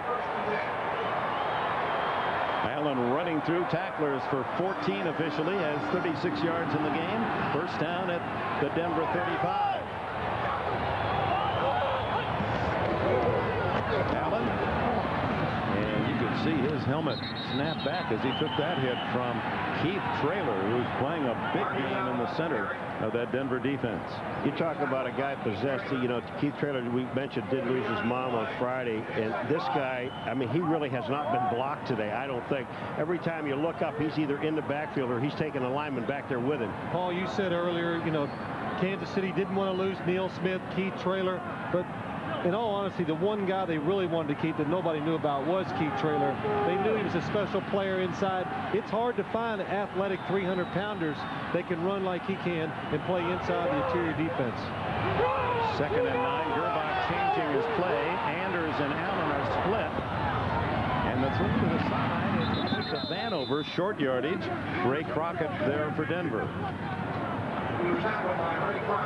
Vanover's first catch. Boy, Elvis Gerbach changes the play at the line of scrimmage. I think Keith Traylor knew what it was because he stood up and told everybody else what to do. Well, I know, but it was a short pass, and man, it was a hard pass, too, for sure. If you're going to change the play as a quarterback, give yourself a chance to make it easy. Gerbach, who grew up in Cleveland, Ohio, was a big Browns fan, was listening and watching on television 11 years ago when Elway broke the Cleveland Browns' hearts with that 1st and 98 drive, and Denver went to the Super Bowl.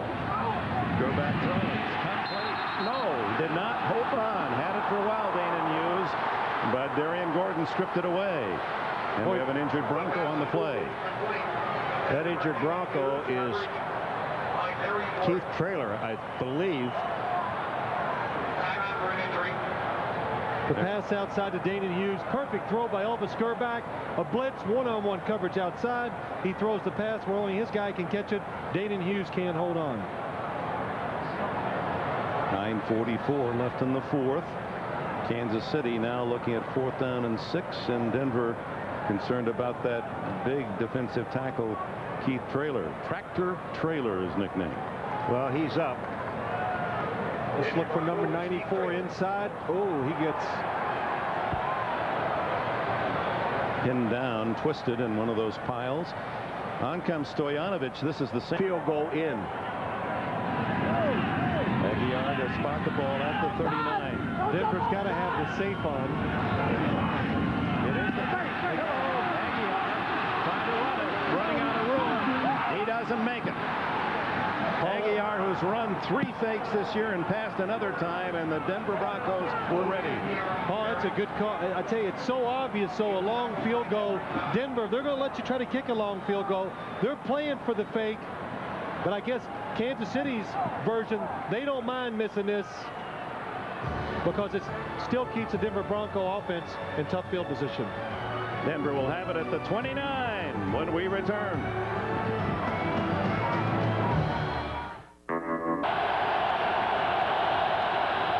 So it remains 14-10, and Denver starts outside their own 28. Good block on Derek Thomas, and Elway airs it out to Rod Smith. Incomplete. Covered by Dale Carter. Let's go back to the fake on the field goal. Well, it's a run option all the way. Louis Aguiar back here. Watch the blocking down the field. But again, the Broncos, look at the defenders back. They're playing safe field goal. They're looking for a fake. They don't want something like that to happen. Diedrich Dodge makes the tackle. And I don't think Louis Aguiar is going to make it on his own once he gets out there. He needed blocked pretty clean for him.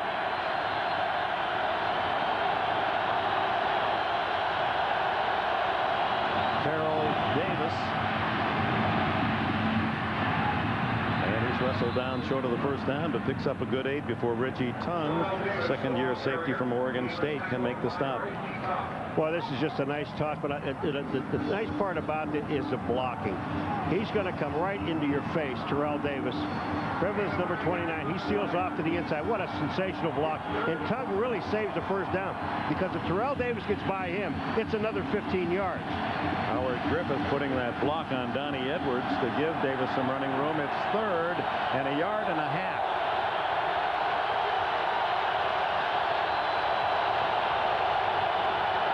Davis the other way.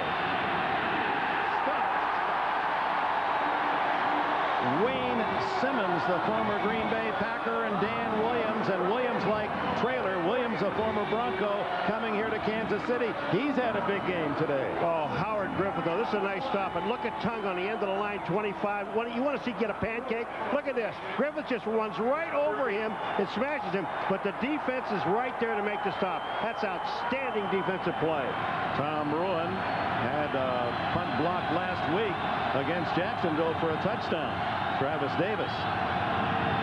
Vanover at the other end, and a beautiful spiral off the foot of Ruin. Vanover at the 14. And tackled at the 24. 10-yard return. 51 on the punt by Ruin. You're watching the NFL on NBC. Schottenheimer frustrated at the moment with 8 minutes left, trailing 14-10. Looking for his first trip to that big game. Marty Schottenheimer, 14 years a head coach, 14 consecutive winning seasons in the playoffs, 12 of those 14 years at Cleveland and here in Kansas City. His team has the ball at the 24 with 8 minutes to go, trailing by 4. Gerbach into the flat. Rison's 7th catch of the game, and a flag goes down. Ray Crockett made the tackle, may have gotten a piece of the face mask.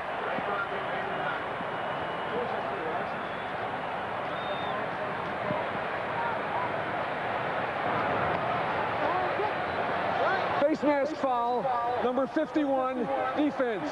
5-yard penalty, first down. John Mobley, the linebacker, coming over to help out, guilty of the foul. John Mobley coming from the inside, running full speed, sticks the hand out, just hits the face mask, but not even grab hold of it. 5-yard penalty. But 7 minutes and 45 seconds to go now in the game. Kansas City offense, I think you're forced to throw the football more than you probably want to, because you got to ensure yourself, no matter what happens, at least get 2 more possessions. And at least on the missed pass, you're stopping the clock and not burning up time against yourself. Romanowski and Aldridge get to Marcus Allen. Tanavasa there as well. Then they run this running play. I mean, I agree with what you're saying. They run this running play that hasn't worked all day long. And why call it now? Paul, we've seen a couple times they have thrown play actions on first down. They've been very successful down the field, and now you want to get, I call them cheap yards. You got to take advantage when you have the defense guessing. The best time they guess, first down. 2nd and 10. Dawson in motion. Gerbach being chased by Williams. Has to throw it away. Steve Atwater also coming on a blitz, pressuring the quarterback. I don't know if anyone I've ever seen that times blitzes better as a safety than Steve Atwater does. You see number 27 right there, and watch him just time this thing perfectly. He follows right in behind Mobley, and then Atwater is the guy that gets back to the outside, has presence of mind to force Gerbach to throw the ball. One of the reasons why he can time blitzes so much, Paul, because he gets a lot of practice. He constantly does it. He plays. He's a safety, but he plays almost in the linebacker position totally the whole game. So he's used to being around the line of scrimmage, and he knows when to take advantage of those blitzing situations. Atwater playing hurt all year. Both shoulders may require surgery postseason. Gerbach, 3rd and 10, scrambles, throws, incomplete. No flag as it's broken up by Darian Gordon, timing his tackle on Danon Hughes. Boy, this is just outstanding defensive play by Darian Gordon. I mean, you know, you're in a position, do I let this guy catch the ball? Do I hit him at all? But watch his arms. Gordon gets inside, gets his hands up. That is a sensational play. That's perfect timing. That's what he does. Look at the left hand up between the arms of the receiver. It's hard to catch the ball when the defender's arm is in the middle. Aguiar, the runner, now back to punt. He's run, he's kicked off, and he's punted today. Louis Aguiar, Darian Gordon at the other end, almost blocked. Tony Veland in on the kicker, takes a Kansas City bounce, and will die at about the 23-yard line. Tony Veland was on top of Aguiar, who has never had a punt blocked in his 7-year career. If it would have been, it would have been Aguiar, because he was spinning the ball in his hand. He took too much time. Veland doesn't want to hit the kicker. If he goes in front of Aguiar, watch Aguiar spin this ball. He's the guy that takes the time. He spins the ball, and then Veland doesn't want to hit him, so he avoids it. You made the Here it is right here. Watch Aguiar turn this ball. He's going to spin it. Yep. He's the guy that takes the time. Veland doesn't want to hit him. Denver with the lead, 14-10. 6 minutes, 34 seconds left in the fourth. Elway from his 22. Terrell Davis. And Davis wearing down the defense as he has much of the 3 seasons he's been in the league. He has 12 yards. He starts slowly, the defense keying on stopping him, but as the game develops, he has become more effective. 97 yards now for Davis. Well, watch, it's a pitch play. You expect it if you're on defense for it to go wide, but Terrell Davis loves to cut these back straight up into the hole, and this is a great sign of a team that can run the football when you know the defense knows you're going to, and you can still run it in there for a first down. Less than 6 minutes left. 97 yards the total for Davis. First down, 35-yard line. 9 men on the line of scrimmage for Kansas City. Boy, that's the kind of play. If Davis breaks one tackle, he can run forever. This is where the Kansas City Chiefs defense, they need this crowd in here. They do not need them quiet, because Elway that time had his team on the line of scrimmage for a long period of time. Look at all the defenders up on the line of scrimmage. Oh, you're right. If the crowd's making a lot of noise and they can't hear the snap count, they can't get off on the ball, and it's easier to get the guy in the backfield. Ed McCaffrey coming inside, getting the block on Jerome Woods, and to free Davis to the outside. Davis, who had 184 yards last week, Jacksonville, before bruising his ribs, has 101 yards today and the 2 Denver touchdowns. On second down, Davis hit in the backfield. No gain. In fact, he lost a yard as Anthony Davis in to make the play. One major problem for the Kansas City Chiefs, and it is major. They only have 1 timeout, Dick. That's all they have. They had to burn 2 in the third quarter, and this is going to be a major problem for them, because they don't need 3 points to tie the ball game. They need a touchdown to win the ball game, or 2 field goals. And that'll require some time just for possession, and the clock continues to tick. 4:33, 4:32 left in the fourth. Big 3rd and 6. Kansas City needs the ball. Elway shotgun. They're going to blitz. Elway over the middle. Incomplete. Rod Smith couldn't hold on. James Hasty covering, and Elway throwing just as he took a good lick. Boy, John Elway hangs in there. Pressure all around. He makes a throw down the middle of the field, and James Hasty, number 40, against Rod Smith, has to cover him all over the field. Gets his hand on Rod Smith and knocks the ball away. That's the reason why he's going to the Pro Bowl. Perfect throw from Elway. One of the reasons why. 4:16. With the clock stopped on the incomplete pass. Tamarick Vanover at the 20. Ruin under pressure. Gets a short kick out of there that takes a Denver roll and denies Vanover a return, even more important, and down at the 16. 45 yards on the punt.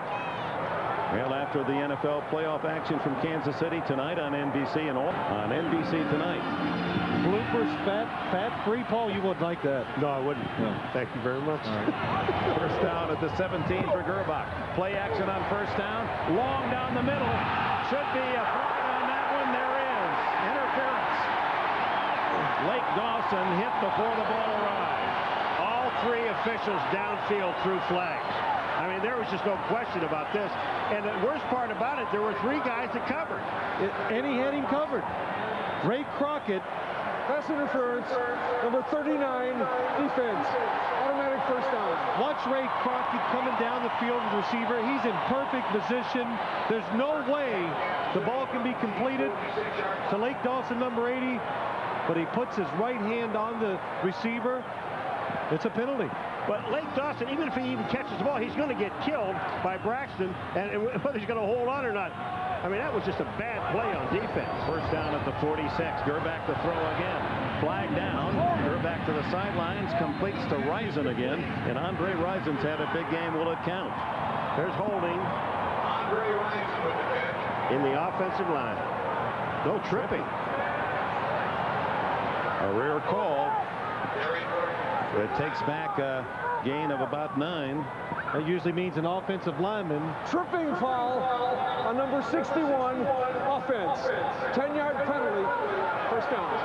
The center, Tim Grunner, number 61. Yeah, he gets, here he is right in the middle against Mike Lodish. Gets out of position. He knows it. Sticks his right leg out. Saved his quarterback. That's why you have to call that play, because Lodish had a clean shot at Gerback. Penalty yardage, just a 1-yard separation. Gerback over the middle. Caught by Gonzalez, the tight end, who fights his way out of the tackle and gains about 11. See, and this is a very good call. The reason it's a very good call, normally this play would have only picked up about 6 or 7, but what you're trying to do is get that penalty back. Now, Gonzalez catches the ball in about 6 yards, and watch this. He picks up the rest of this by himself. You're right, Paul, and normally Tyrone Braxton comes up there. It's a little old tiny wide receiver. This time it's a big tight end. Gonzalez is 6'4" and near 250. Has the touchdown for Kansas City. The Chiefs with 3:16, 3:15 left in the fourth. Second down, Gerback. Incomplete behind Gonzalez this time. Phil, on this formation, they have both Gonzalez and Popson. The two tight ends are split wide, and the normal receivers are inside. Paul, what they wanted to do is split Tony Gonzalez outside. They got exactly what they wanted. Bill Romanowski now comes outside like where a corner would be, playing him one-on-one. He's wide open. Elvis Gerback just misses him. Gerback with 217 yards passing. And on third down, 4 for 9. He needs 9 yards here on third down. Spread formation. Here comes the blitz from Gordon. They chase Gerback. Throws downfield. Dangerous throw, incomplete. He had both Tamarick Vanover and Tony Gonzalez side by side, and the Broncos swarming both those men looking for the pick. And Marty Schottenheimer says 4th and 9, go for it. I think you got to go for it in this situation. 4th and 9, 3:05, only one timeout. Denver gets one first down, could end the game. Bill Romanowski, it's a good blitz. 3 down linemen. Denver changes up on the blitz. Bill Romanowski comes in free, makes Elvis Gerback throw it away. And isn't it amazing that 3:05 really, here comes your season. And I love this sign over here, right in the middle on the 50-yard line up above, says, quiet, please, audible zone. 4th and 9. Caught by Lake Dawson. First down at the 41 of Denver.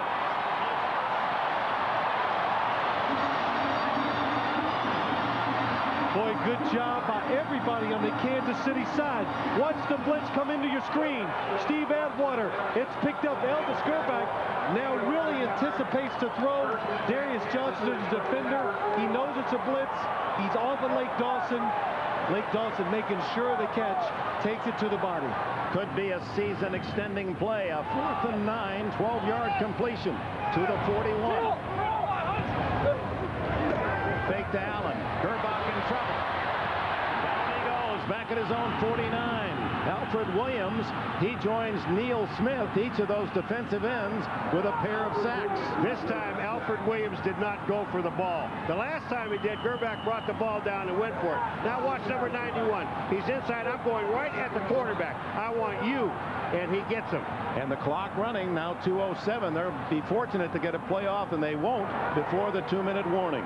Gerback comes to the sidelines. 2 minutes remain in the fourth. The Broncos lead by 4. The 49ers for the NFC title. The winner of this game meets Pittsburgh next Sunday. If it's Kansas City, they host the Steelers. If Denver on the road can win, they go to Pittsburgh. It's 14-10. Second and 20. The throw complete to Risen. And Risen is inside the 30-yard line. First down. 22 yards on second and 20. The Chiefs lost a field goal earlier in the game when they made from 34, but there was a penalty against Kansas City, and then Stoyanovich hit the upright. Otherwise, a field goal would win it for him. Second and 20. Look at the space inside against this Denver Bronco defense. Andre Rison catches it. Everybody playing off, playing very conservative, makes the catch, runs into second and 20, 21 yards, and picks it up. And you know what happened? The Kansas City Chiefs took their last timeout after this play, which gives them 1:51 and no timeouts. I didn't think there was a big rush to take it. I always liked it as a player. If you make a big play on offense against the defense, keep it going, because now the defense is going, what do we do? Keep the momentum going, but Kansas City trying to conserve that extra time. The Chiefs on this drive late in the fourth quarter started at their own 17-yard line, converted on 4th and 9, a 12-yard pass, and now have a first down at the Denver 28.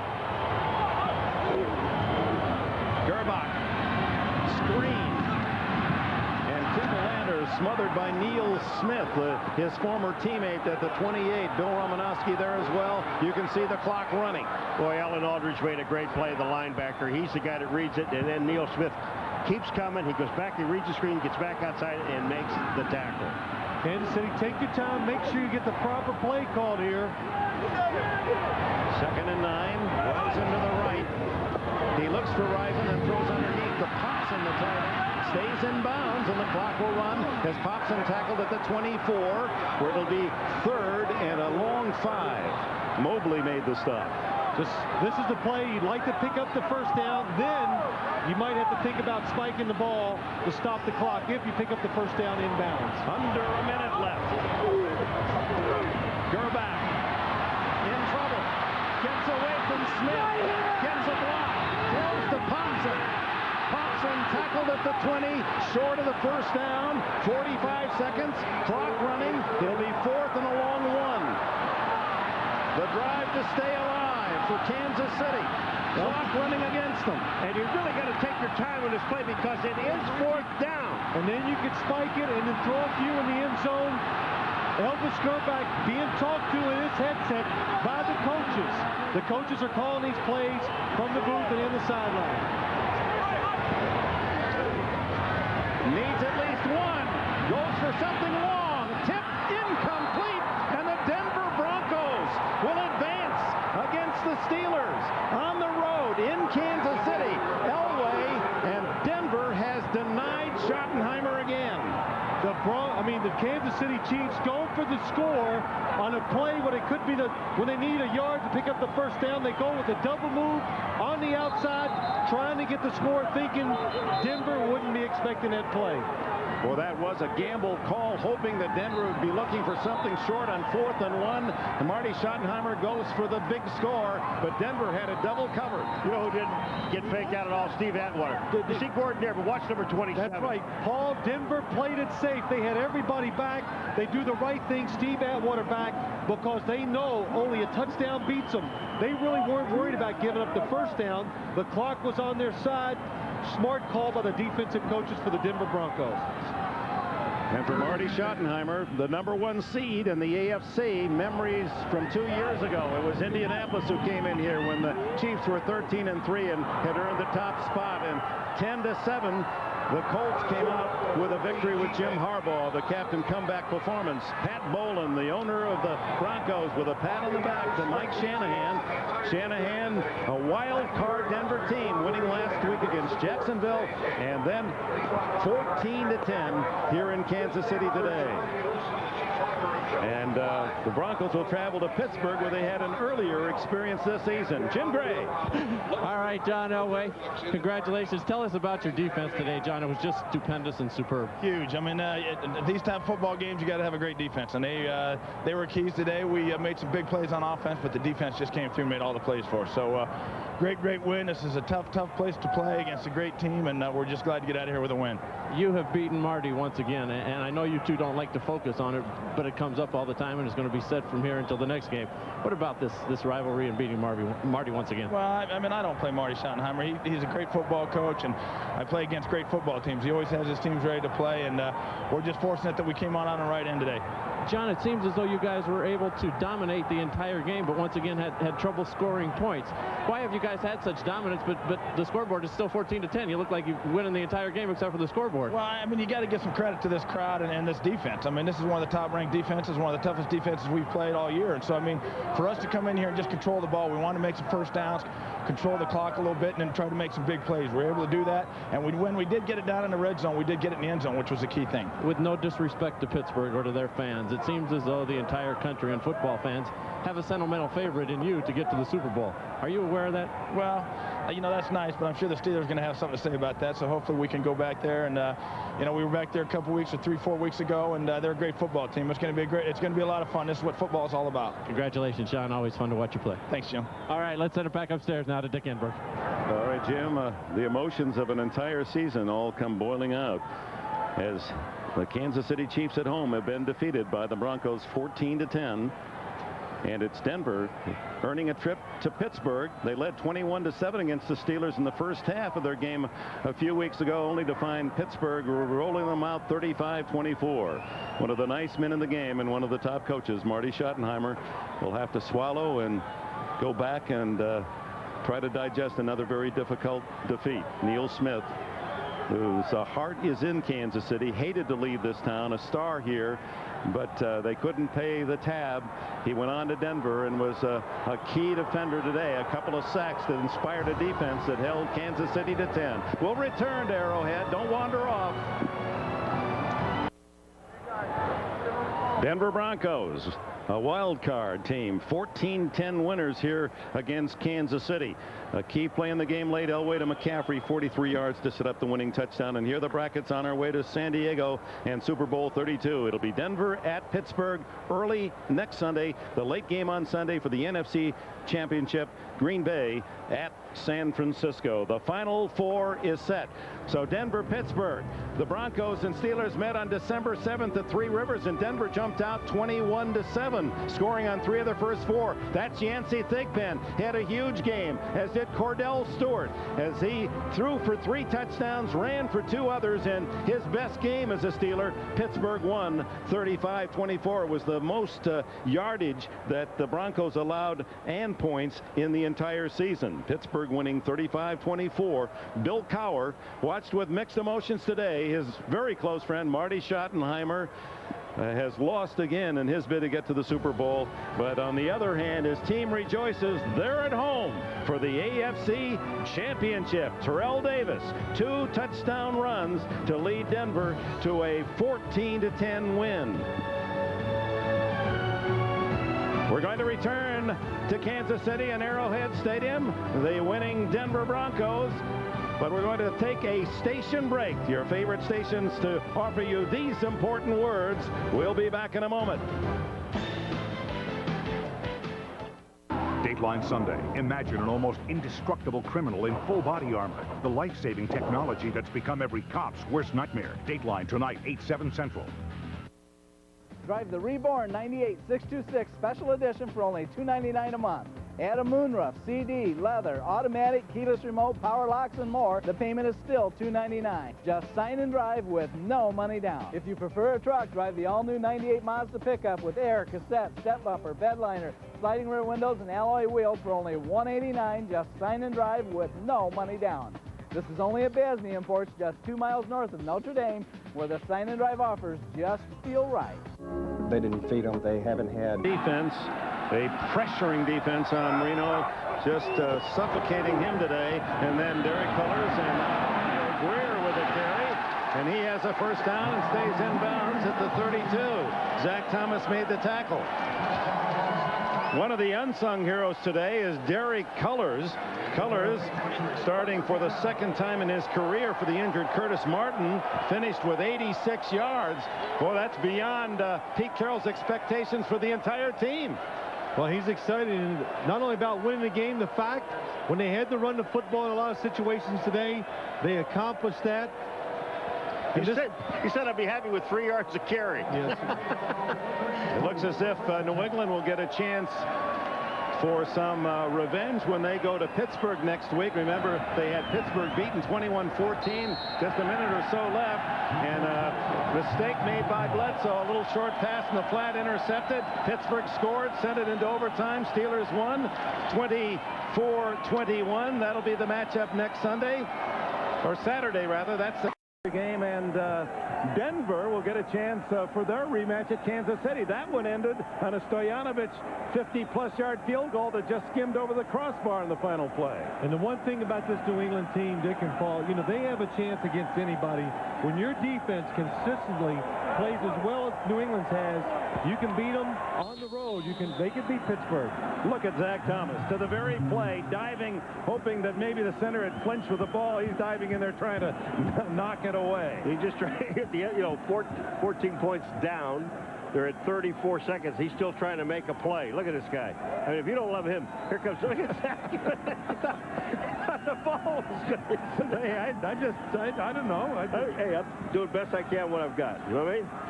I think you'd keep him around if you were going to make any heavy decisions in the off year. That was a great play, man. If that ball, if he had timed it perfectly, as the center would pick it up, he could knock it away. The coach slapped in the ball by the defense inside of 40 seconds. Game is over. Oh, so they run off the clock on the penalty. Game ends right there.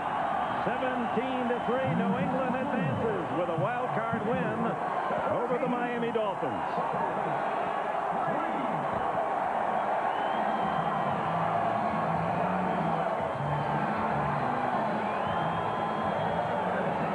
For New England, a chance as the division winners in the East to move on in the playoffs, try to follow the path that took them to the Super Bowl a year ago for Miami. Time to go home, sit down, evaluate, make some very heavy decisions, and many may well surround that man, future Hall of Famer Dan Marino. One thing about next week's playoff games is we've got 4 pretty good defensive football teams, and defenses get you to the Super Bowl. Pete Carroll, didn't care. The boyish-looking 46-year-old head coach of the Patriots, and he does have a boy-like enthusiasm that's very admirable. Let's go down to Jim Gray. All right, thank you very much, Dick. Well, the man who broke the game wide open, Todd Collins. Todd, seemed as though you were in the right place at the right time. In fact, it seemed like New England was in the right place an awful lot of times the past couple of weeks. Tell us about the play, the touchdown that you took in.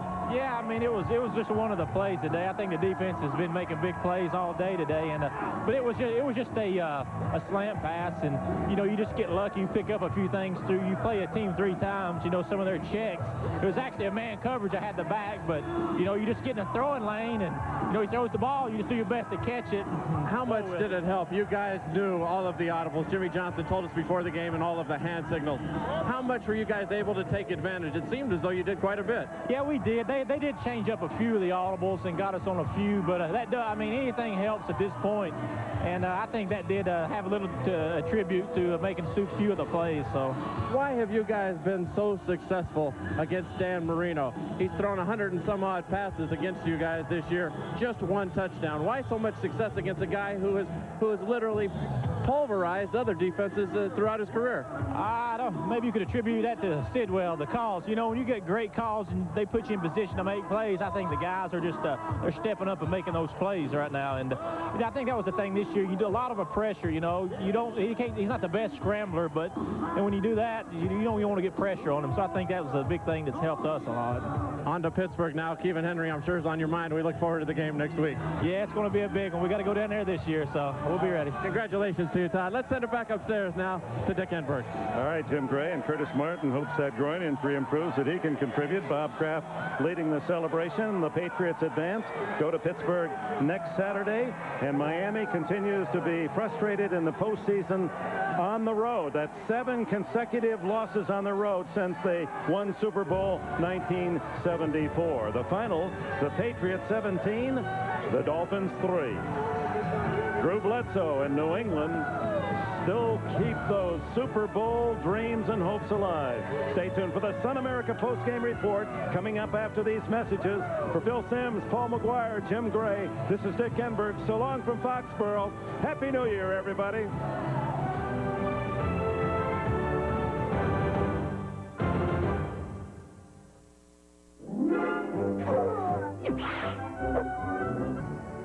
Hi, everyone. I'm Greg Gumbel in New York. Coming up on the Sun America post-game report, we'll take you back to Foxborough Stadium for more interviews with the winning Patriots.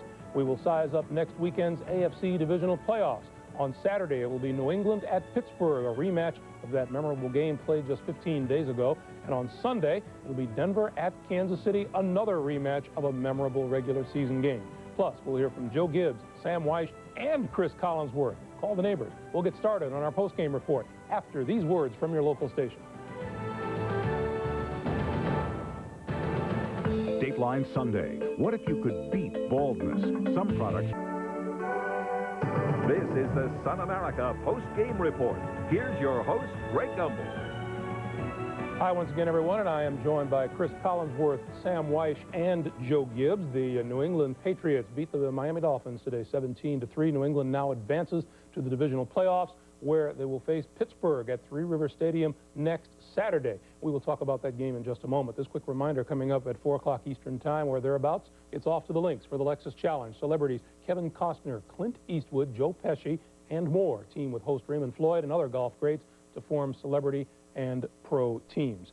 Meanwhile, the Miami Dolphins, you have to sit back and wonder, Joe, just what has gone wrong with a team that has been historically terrific on offense, but they have now lost 3 straight games, scoring a total of 15 points. Well, you know, really in our interview before the game, I think Jimmy Johnson knew this was coming. I really do. When you talk to him, I didn't see the confidence in him. He was second-guessing many of the things, and it was all focused on the offense. And I got to tell you, when you sit back and analyze this, here's what I see. Can't run the football and really cannot pass protect. And really, and lots of times, the quarterback takes a lot of the heat.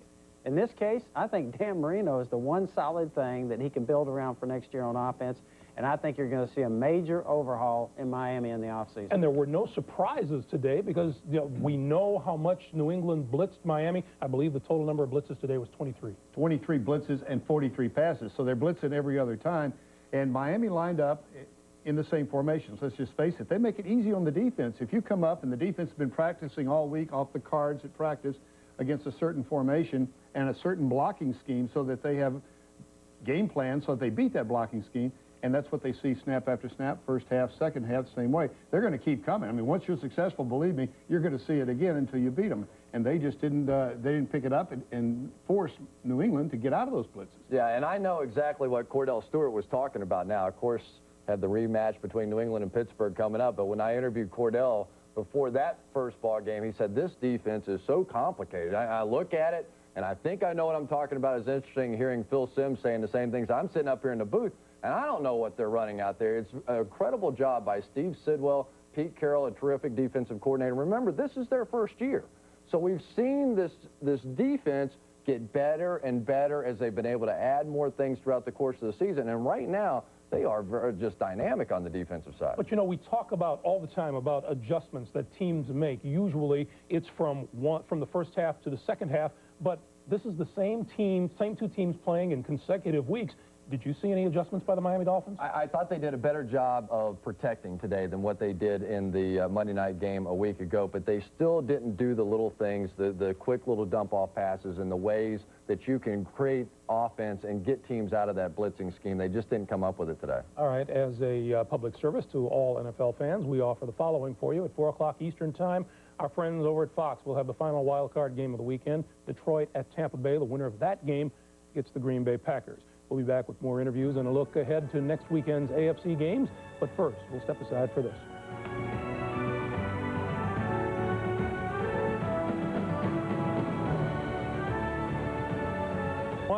First game of the day has been won by the New England Patriots. They knock off the Miami Dolphins 17-3. The Dolphins go home. The Patriots improve to 11-6. And standing by in Foxborough with Jim Gray has got to be a very happy head coach, Pete Carroll. Jim. Well, that's exactly right, Greg. Pete Carroll very happy. Pete, your defense was just sensational today. Why were they able to shut down Dan Marino, and how much knowing the audibles and stealing the signals, as Jimmy Johnson has said, paid to your come into play today, because it seemed like you guys were everywhere and they couldn't make any adjustments? Well, we were real fortunate both games against them that we were able to continue to pressure, and we really didn't know if we would be able to today, but as it got going, it was there. So I thought Sid did a great job of just keep calling it and staying with the game plan, and it worked out quite well. So we're fortunate. Is this defense capable of playing any better? I mean, this has been an awesome performance the last couple of weeks. Well, this is kind of about as good as you hope you do to play here, but each week's a different week. We'll hope we can do it again. Dan Marino today, 17 of 43, 141 yards, 9 hurries, 6 knockdowns, 4 sacks, 4 deflects, and 23 blitzes.